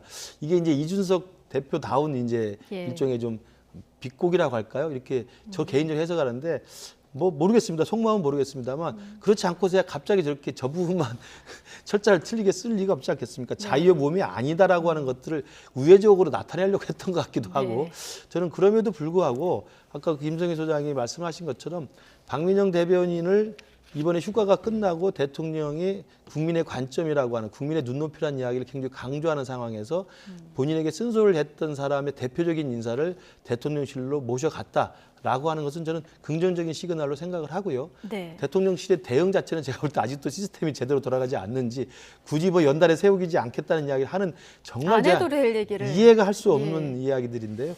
이제 그런 것들도 사실은 좀 박민영 대변인이 가서 조금 역할을 했으면 좋겠고 또 하나는 이제 저가 지적하고 싶은 것은 그것 플러스 이것이 배신이 아니니 이런 이야기가 나오는 것 자체가 제가 볼 때는 이준석 대표를 지지하는 분들의 제가 볼 때는 좀 신중해야 될 좀 예. 고쳐야 될 태도라고 생각합니다. 이른바 팬덤 문화라고 하는 것이 이재명 의원한테도 지금 그 팬덤 강성 문화가 굉장히 많은 지적이 됩니다만 이준석 대표를 지지하는 젊은 층들이 많이 있습니다. 네. 그러나 저도 페이스북이나 제 글을 이야기하면 이준석 대표를 좀 지적하는 글이 쓰면 댓글이 굉장히 날카로운 댓글이 많아요. 이제 이런 것들은 뭐냐면 이준석 대표를 지지하긴 합니다만 지지한다고 해서 너무나 맹목적으로 이준석 대표에 대해서 강성 팬덤 문화가 형성되는 것은 이준석 대표에게도 도움이 되지 않습니다. 예. 박민영 대변인에게 대해서 이준석 대표도 배신이 아니라고 이야기하는 마당인데 배신자라는 낙인을 왜 그 팬덤들이 찍습니까? 네. 이런 것들은 여나 야나 진보나 보수나 이런 좀 극렬한 팬덤 문화는 서로 자제하는 것이 도움이 된다고 생각합니다. 예, 여야 막론하고. 네네. 예.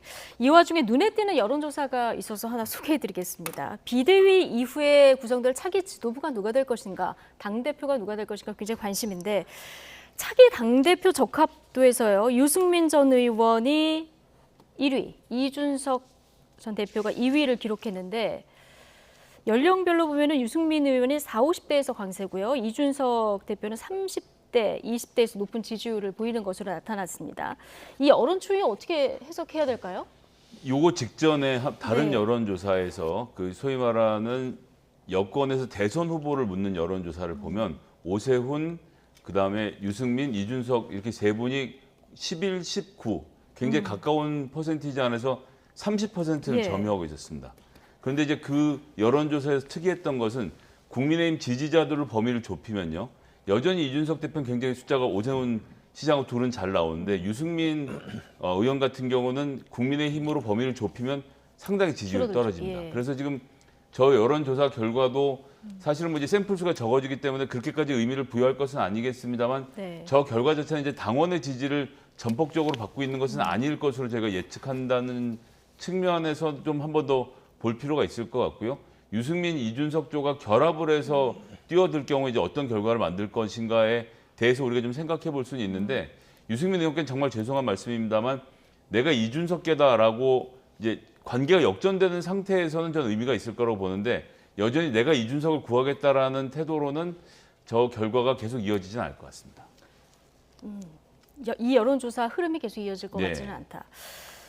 자, 유승민 전 의원이요. 지난 7일 이준석 대표 체제에서 이제 비대위 전환 체제가 당에서 한참 논의될 때 SNS에 스웨덴 팝그룹 아바의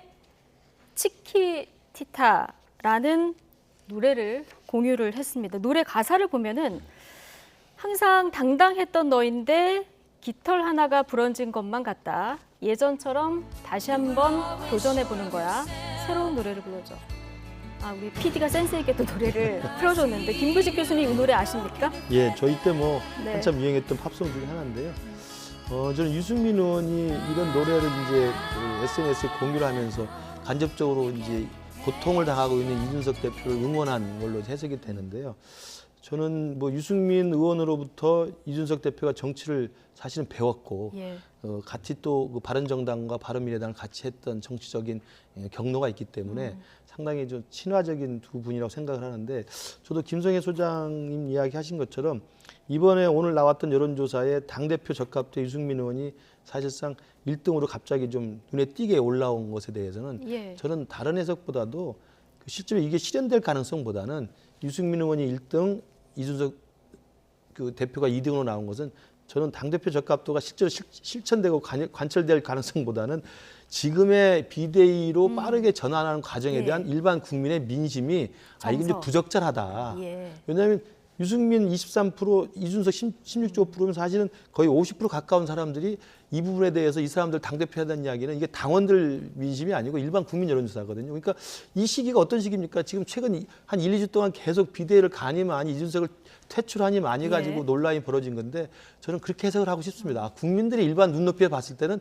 지금의 이런 윤핵관이 앞세우는 비대위로의 전환 과정이 굉장히 부당하다는 이야기를 이 두 명에 대한 지지도로 간 게 아닌가. 이준석 대표한 지지도는 어차피 지난 6개월 정지 이후에 전국을 순회하면서 지지도가 일정 정도 유지가 됐었거든요. 근데 사실은 이제 유승민 대표가 갑자기 튀어나온 것은 제가 볼 때 유승민 대표 개인에 대한 당대표의 어떤 그 실제적인 호감도라기보다는 지금의 국민의힘 내부 분란에 대한 국민들이 좀 따가운 시선이 간접적으로 드러난 게 아닌가 저는 개인적으로 그렇게 생각합니다. 알겠습니다. 오늘 국민의힘 여러 상황에 대한 설명 중에서 이준석 대표 가처분 신청에 대해서 김근식 실장님이 취소 가능성 언급한 이 부분이 가장 눈에 띄는데 한번 주말에 지켜보도록 하겠습니다. 당권 경쟁이 한창인 민주당으로 가보겠습니다.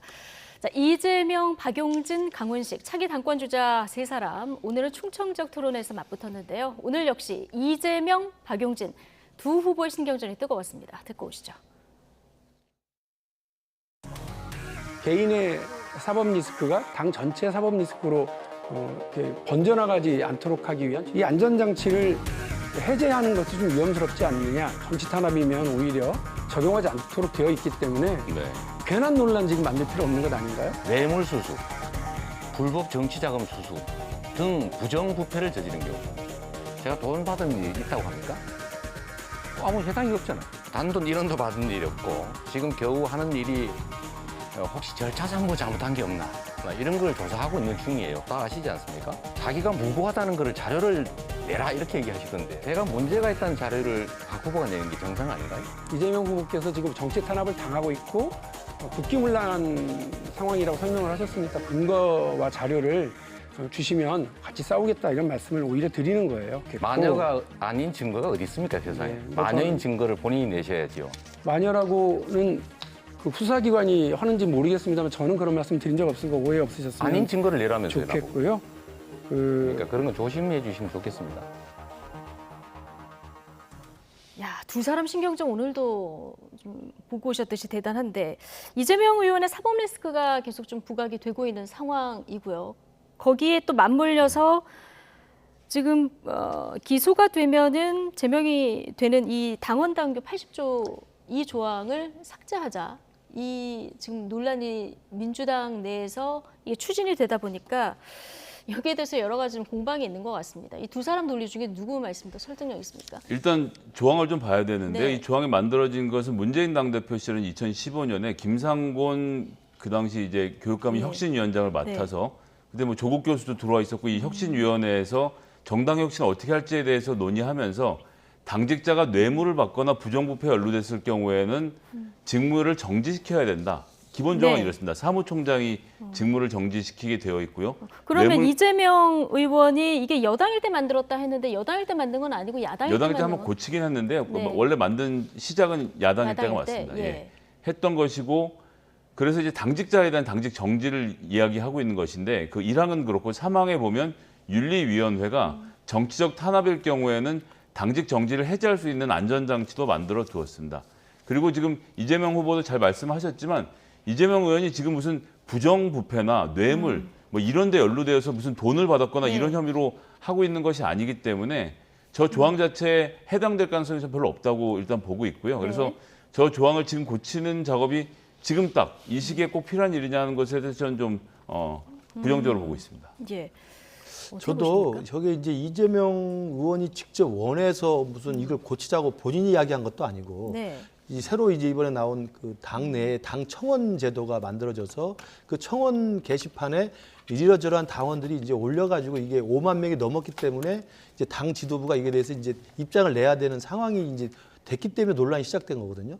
저는 그래서 이재명 후보가 저렇게 당당하게 내가 뭐 부정부패, 정치자금 수수 불법 한 게 없는데 뭐가 문제냐라고 이야기를 하시면 저는 저렇게 박용진 의원을 윽박지르기보다는 저는 이재명 후보를 지지하는 주로 이제 개딸이라고 불리시는 이런 극성 지지층들이 많이 올렸다는 거 아니겠습니까? 그러면 이재명 의원이 저런 공개적인 토론의 자리에 나와서 아 이건 나하고 아무 상관없긴 하지만 그리고 이게 괜히 분란에 대해서 우리 당의 전당대회의 어떤 당대표 선거를 본질을 흐트리고 있으니 나를 위해서라도 나는 깨끗하고 걱정 없으니 이런 것들을 좀 자제해달라고 이야기를 먼저 하시면 좋겠어요.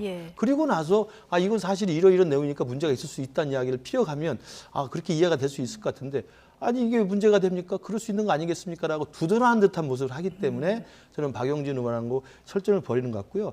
하나 말씀드리면 물론 뭐 무죄 추정의 원칙에 따라서 유죄 판결 받을 때까지 뭐 충분히 억울하다는 이야기할 수 있지만 김성희 소장 말씀하신 것처럼 지금의 기존의 당규에도 그 안전장치가 만들어져 있습니다. 충분히 소명할 수 있는 것이고요.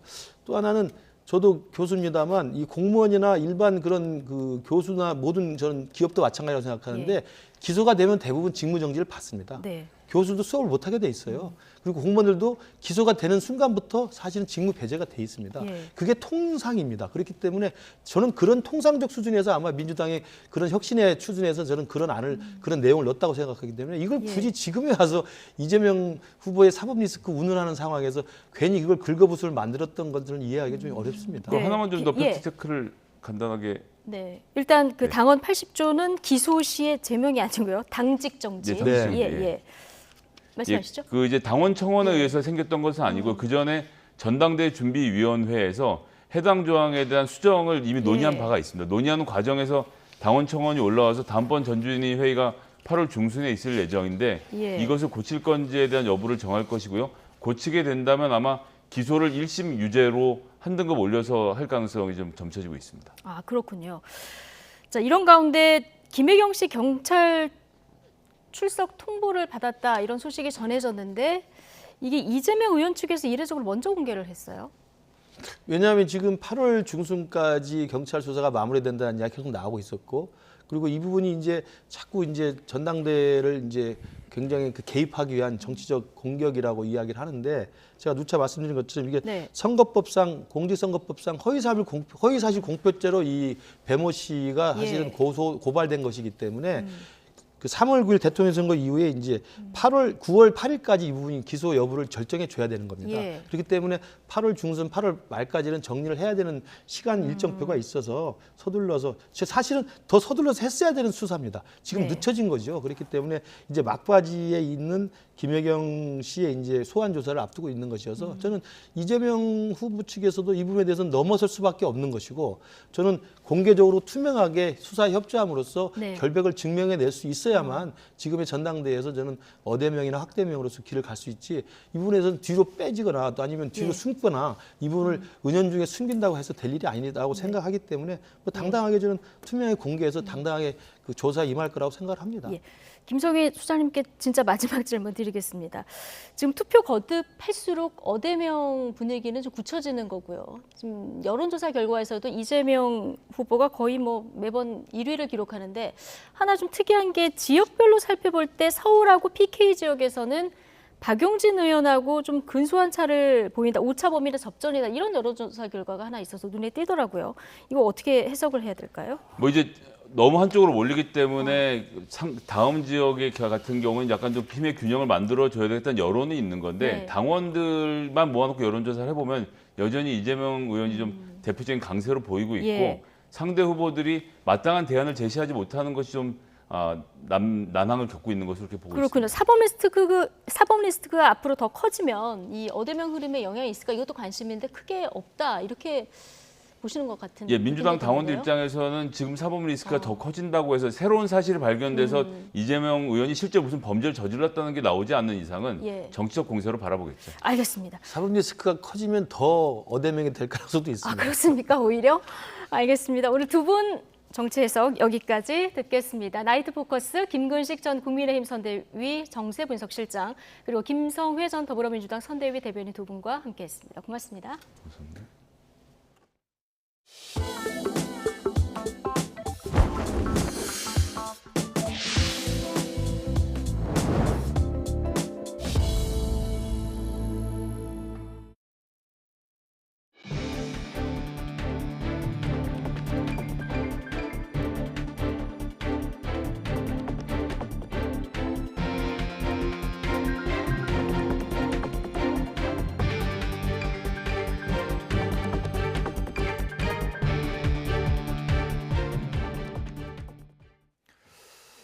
침수의 여파로 서울 시내 도로에서 늦은 밤까지 정체가 빚어지고 있습니다.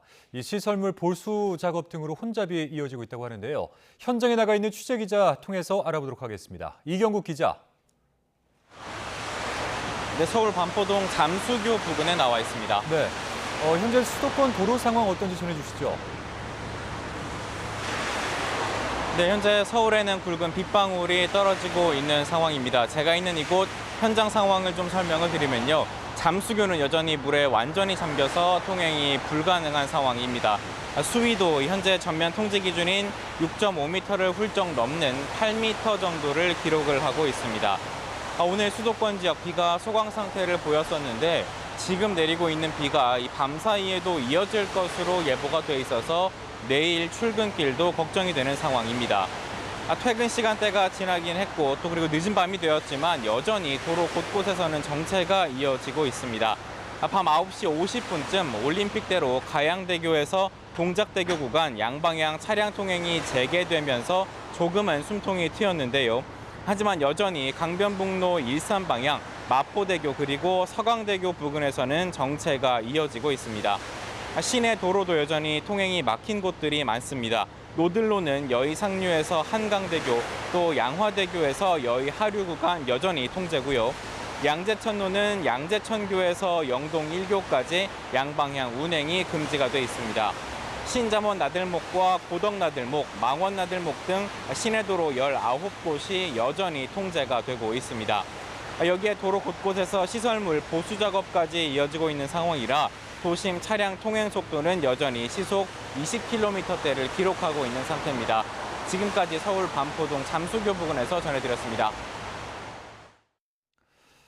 서울 강남과 수도권 일대에 집중된 폭우로 페라리와 포르쉐 등 이렇게 고급 외제차들이 2,000대 넘게 침수되면서 손해보험사들의 피해 보상에 비상이 걸렸다고 합니다. 1,000억 원에 이를 것으로 보이는 이번 무더기 피해로 자동차 보험료 인상 가능성까지 제기되고 있습니다. 이동우 기자입니다.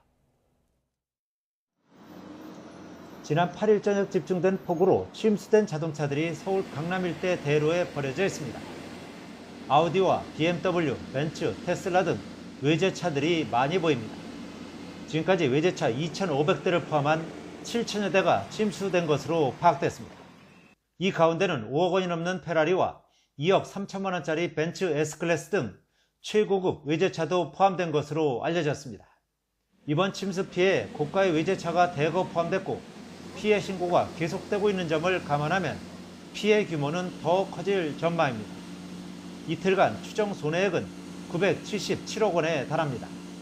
서울에 기록적 폭우가 내렸던 지난 2011년 손해액 933억 원이 한 해 역대 최고 기록인데 단 이틀 만에 이를 넘어서는 피해가 발생한 것입니다. 강남 지역에 피해가 집중되면서 전체 차량에서 외제차가 차지하는 비중이 높다 보니까 기존의 비피해보다도 좀 더 손해액이 큰 상황입니다.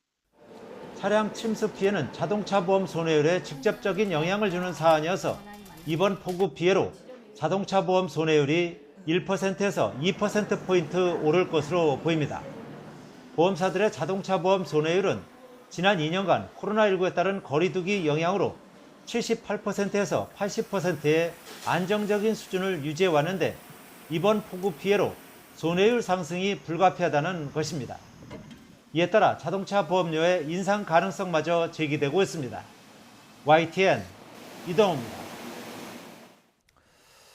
네, 이번 폭우로 차량 침수 피해 보신 분들 많을 텐데요. 이 보험사로부터 전손 처리 결정이 난 침수 차량의 경우는 반드시 폐차를 해야 한다고 합니다. 만약 이를 어기면 수백만 원의 과태료를 물 수 있습니다. 신주명 기자입니다. 지난 8일 밤 서울 서초동에서 촬영된 사진입니다. 운전자로 보이는 남성이 물에 완전히 잠겨버린 자신의 차량 위에서 하염없이 구조를 기다리는 모습이 SNS를 통해 알려지면서 안타까움을 샀습니다. 하루에만 400mm 넘게 퍼부은 기록적인 폭우. 당시 주행 중이던 차들은 거대한 강처럼 변해버린 도로에 그대로 버려졌습니다. 아파트 주차장에 세워둔 차들도 물폭탄을 피하지 못하고 속수무책으로 물에 잠겼습니다. 이렇게 완전히 침수돼 보험사의 전손 처리 결정을 받은 차량의 경우 자동차 관리법에 따라 반드시 폐차해야 합니다. 이를 어길 경우 300만 원 이하의 과태료 처분을 받을 수 있습니다. 침수 지역을 지나다 시동이 꺼진 경우엔 다시 시동을 걸지 말고 견인 조치를 통해 정비 서비스를 받아야 합니다. 하지만 수리를 받더라도 물에 잠긴 전자장비에선 예측할 수 없는 고장이 발생할 가능성이 큽니다. 부분 침수, 허리까지 올라왔을 때가 문제예요. 이게 운행 도중에 시동이 꺼진다든지 전원이 나간다든지 안전에 영향을 줄 수가 있기 때문에 보험사를 통해 폐차 처리하는 것이 안전에 좋습니다. YTN 신준명입니다. 오세훈 서울시장이 집중호우 관련 대책으로 10년 전에 백지화됐던 빗물 저류 배수 시설을 강남 등 6곳에 다시 건설하겠다고 발표했습니다. 이를 통해서 시간당 빗물 처리 용량을 현재 95mm에서 강남의 경우에는 110mm 폭우까지 감당할 수 있도록 하겠다고 밝혔습니다. 차유정 기자입니다. 이번 폭우로 서울에서만 사망자와 실종자가 9명이 나왔습니다. 서울시 집계를 보면 이재민도 3,000명이 넘습니다. 사흘 동안 폭우 피해 현장을 점검한 오세훈 시장이 집중호우 관련 중장기 대책을 발표했습니다. 오 시장이 지목한 핵심 문제는 대규모 빗물 저장 시설 부족이었습니다. 서울 양천구는 시간당 최대 100mm의 폭우를 처리할 수 있는 대규모 저류 배수 시설을 보유하고 있어 이번에 침수 피해가 거의 없었지만 대규모 빗물 저장 시설이 없어 시간당 85mm 강우까지만 소화할 수 있는 강남은 피해가 컸습니다. 오 시장은 상습 침수 지역인 강남과 도림천, 광화문 일대 등에 대규모 빗물 저류 배수 시설을 세우겠다고 발표했습니다. 강남역 일대, 도림천, 그리고 광화문 지역 등 상습 침수 지역 6곳에 대해서 빗물 저류 배수 시설 건설을 재추진할 계획입니다.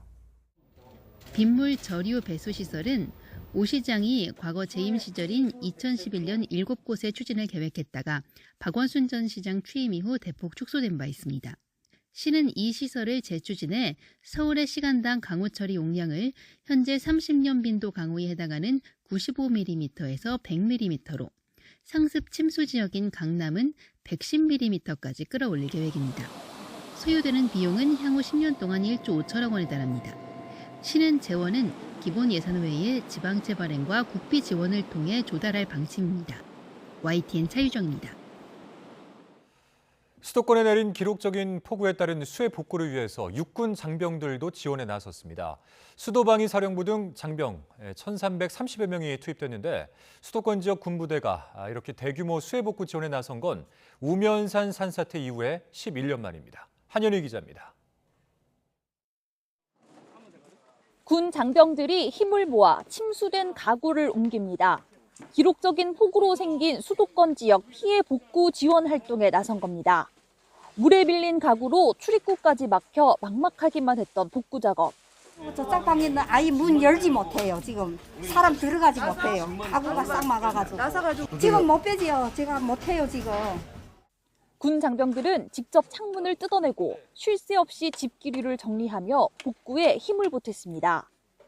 수도권 지역 복구 작업에는 특수전 사령부와 수도방위 사령부 등 9개 부대 장병 1,330여 명이 투입됐습니다. 서울 관악구와 서초구 등 수해 현장 9곳에서 대민 지원 활동을 했는데 수도권 지역 군부대가 서울 지역 수해 복구를 위해 이렇게 대규모 대민 지원에 나선 건 지난 2011년 우면산 산사태 후 11년 만입니다. 저희는 국민이 필요할 때 언제라도 출동할 수 있는 준비가 되어 있고 오늘 조금이나마 고통받는 주민들에게 힘이 되었으면 좋겠습니다. 이종석 국방부 장관은 전군 지휘관 회의에서 대민 지원 요청에 적극 협조하고 군부대 내 배수로 등 취약시설 역시 철저히 점검하라고 당부했습니다. YTN 한현입니다.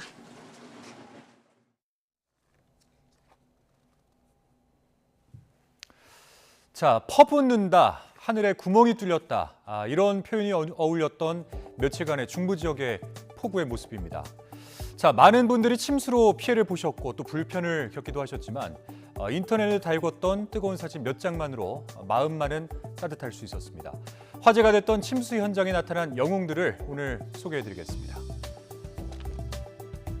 자, 먼저 많은 분들이 이 사진들은 보셨을 텐데요. 강남역 슈퍼맨이라고 불리는 분입니다. 한 번에 많은 비가 오고 배수가 잘 안 되자 한 남성이 이렇게 비를 맞으면서 우산도 없이 맨손으로 배수구에 걸려있는 쓰레기들을 치우고 있는 사진입니다. 자, 이렇게 이 남성이 배수구에 걸린 쓰레기들을 치우자 물이 원활하게 빠졌다고 하는데요. 이 사진을 SNS에 올린 사람은 종아리까지 차올랐던 물이 금방 내려갔다. 슈퍼맨이 따로 없다라고 글을 쓰면서 이 남성은 강남역 슈퍼맨이 됐습니다. 자, 다음 영상도 한번 보시죠. 자, 이 사진 역시 온라인 커뮤니티에서 화제가 됐는데요. 동네 배수로 뚫어주신 아저씨라는 글이 게재가 돼서 화제가 됐던 사진입니다. 이 게시글에 의하면 당시 의정부 용현동의 침수 현장 모습인데요. 도로에는 자동차가 잠기고 또 시민들도 이 잠긴 물을 건너가는 모습들을 볼 수가 있는데, 자, 이때 한 남성이 나타나서 앞서 보셨던 사진과 마찬가지로 배수구에 손을 넣습니다. 그러면서 배수구에 걸린 쓰레기들을 걸러내는데, 자, 이때 뒤에 보시는 한 여성이 또 보이실 겁니다. 근데 이 여성 손에 뭘 한 가지 들고 있습니다. 바로 종량제 봉투입니다. 이 남성과 함께 남성이 끌어올리는 이 쓰레기를 종량제 봉투로 담아서 버렸다고 합니다. 자, 다음 영상도 보시죠. 자, 이 마지막 영상입니다. 저도 넋을 놓고 본 영상인데요. 자, 한 남성이 수영을 하고 있습니다. 자, 그런데 뒤에 뭔가를 끌고 나오는 듯한 모습을 보실 수가 있는데요. 뒤에 뭔가 이렇게 끌고 나오는 듯한 이것의 정체, 바로 사람입니다. 침수된 물에 고립된 한 운전자를 이 남성이 수영을 해서 끌고 나오는 모습을 보고 계시는데요. 자, 서초구 서초동의 한 도로의 모습입니다. 3분이 채 안 되는 시간 동안 물이 차올랐고 계속해서 물이 차오르자 한 여성 운전자가 살려주세요라고 소리를 질렀고 주변에 어떠한 남성이 뭔가 꽉 잡고 있어라 이런 서로 대화를 오고 가는 와중에 이 남성이 뛰어들었다고 합니다. 자, 이 남성은 언론과의 한 인터뷰를 또 진행을 하기도 했었는데요. 그 영상 한번 보시죠. 자, 인터뷰에서 차 트렁크 쪽에서 살려주세요. 이런 다급한 목소리가 들려왔고 이에 이 남성은 빨리 구해드려야겠다라는 생각밖에 안 들었다면서 인터뷰를 했습니다. 자, 이 남성의 정체 다들 궁금하실 텐데요. 바로 국방부 소속의 공무원 표세준 씨로 밝혀졌습니다. 과거 초등학교 때 유소년 수영 선수로도 활동을 했었다고 하는데요. 자, 이 표세준 씨의 인터뷰 내용을 보면은 뭔가 이 따뜻함을 주는 그런 인터뷰 내용이라는 것을 아실 수가 있을 겁니다. 네. 자, 다음 이 카카오톡 제보. 저희 YTN에서는 시청자 여러분의 제보 영상 덕분에 이 폭우 피해 상황들을 생생히 보도해드리고 있습니다. 저희 쪽으로 제보 영상을 보내주실 때는 이 카카오톡 뉴스는 YTN 또는 제보는 YTN 이쪽으로 주시면 되고요. 전화번호 02-398-8282 또는 8585번으로 연락을 주시면 되겠습니다. 그리고 이 사진 촬영을 하실 때는 세로 촬영보다는 괄호 촬영을 해서 저희 쪽으로 보내주시면 되겠습니다. 네, 지금까지 우리 동네 슈퍼맨들을 소개해드렸습니다.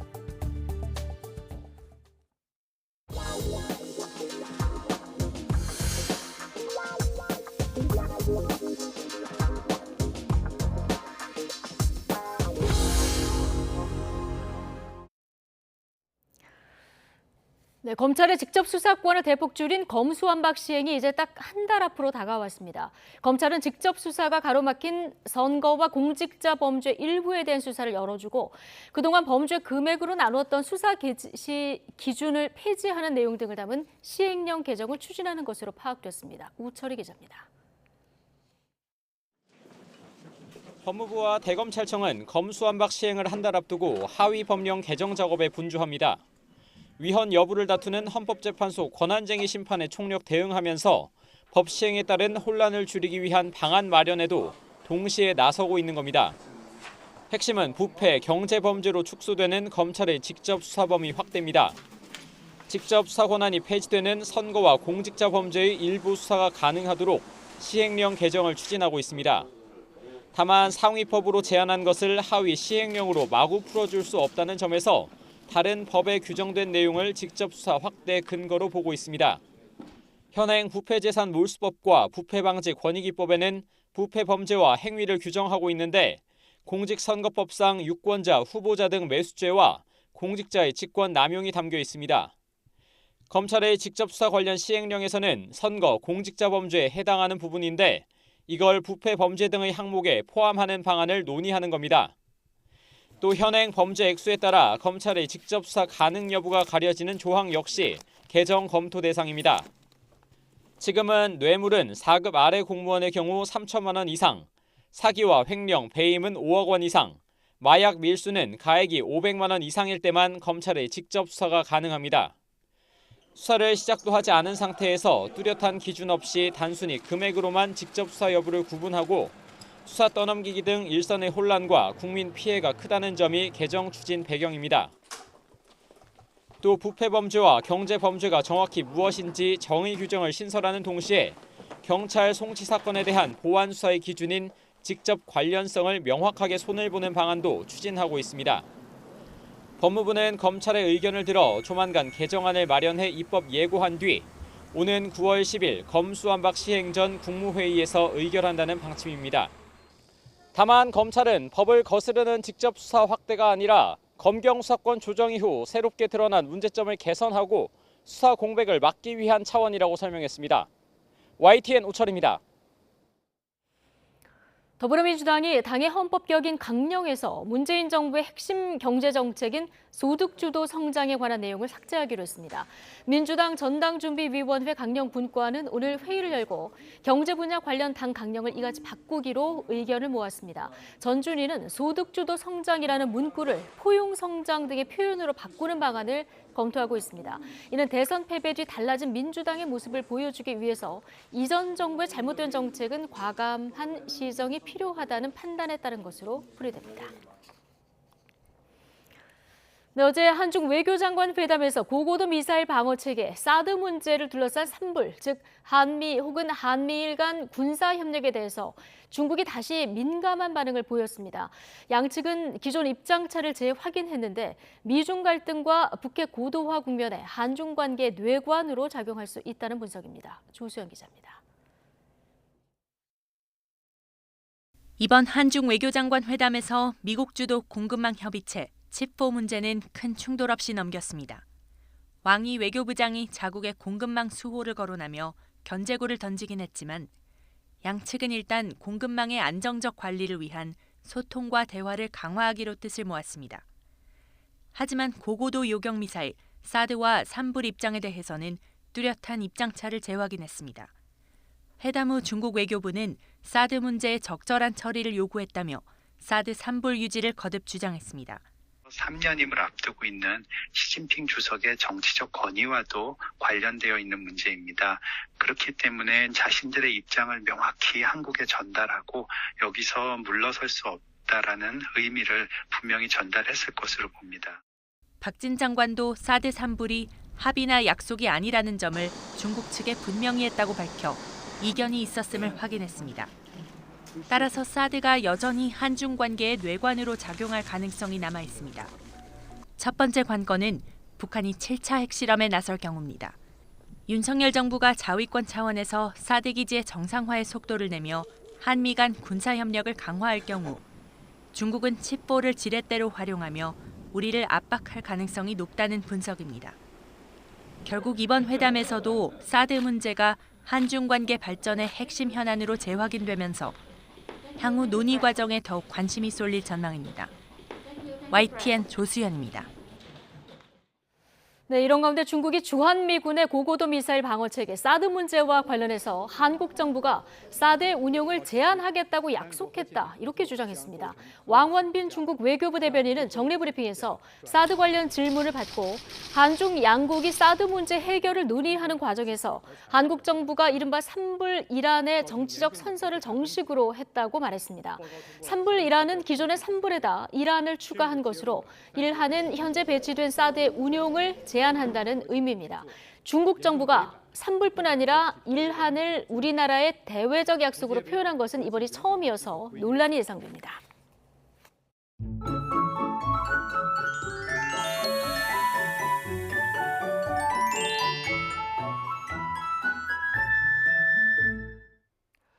계속해서 호우 상황에 대비를 해주셔야겠습니다. 남북을 오르내리는 정체 전선의 영향으로 내일도 곳곳에 돌풍과 벼락을 동반한 요란한 비가 내리겠고 강한 비구름이 유입되면서 시간당 50에서 80mm의 물폭탄이 떨어지는 곳도 있겠습니다. 이미 많은 비가 내려 지반이 약해져 있고 곳곳에서 침수 피해도 발생한 상황인데요. 조금만 비가 내려도 추가 피해로 이어질 수 있는 만큼 대비 더욱 철저히 해주시기 바랍니다. 비는 모레 오전까지 오락가락 이어지겠고 충청 남부와 전북 북부에 250mm 이상, 그 밖에 충청구와 전북, 경북 북부에 최고 200mm, 영서 남부 150mm 이상, 경기 남부와 전남 북부에도 120mm 이상의 많은 비가 더 내리겠습니다. 서울을 비롯한 다른 지역에는 최고 80mm의 비가 예상됩니다. 내일 아침 기온은 오늘과 비슷하겠습니다. 서울 23도, 대전 25도, 광주 26도, 부산 26도로 예상됩니다. 비가 내리면서 더위가 주춤하겠지만 남해안과 제주도에는 폭염특보가 내려진 가운데 무더위가 기승을 부리겠습니다. 서울 낮 기온이 27도, 대전 27도, 광주 29도, 부산 31도, 제주 35도로 예상됩니다. 토요일에는 전남 남해안과 제주도에 또다시 비가 내릴 전망입니다. 날씨 정보였습니다. 네, 뉴스나이트 마치겠습니다. 함께해 주신 여러분 고맙습니다.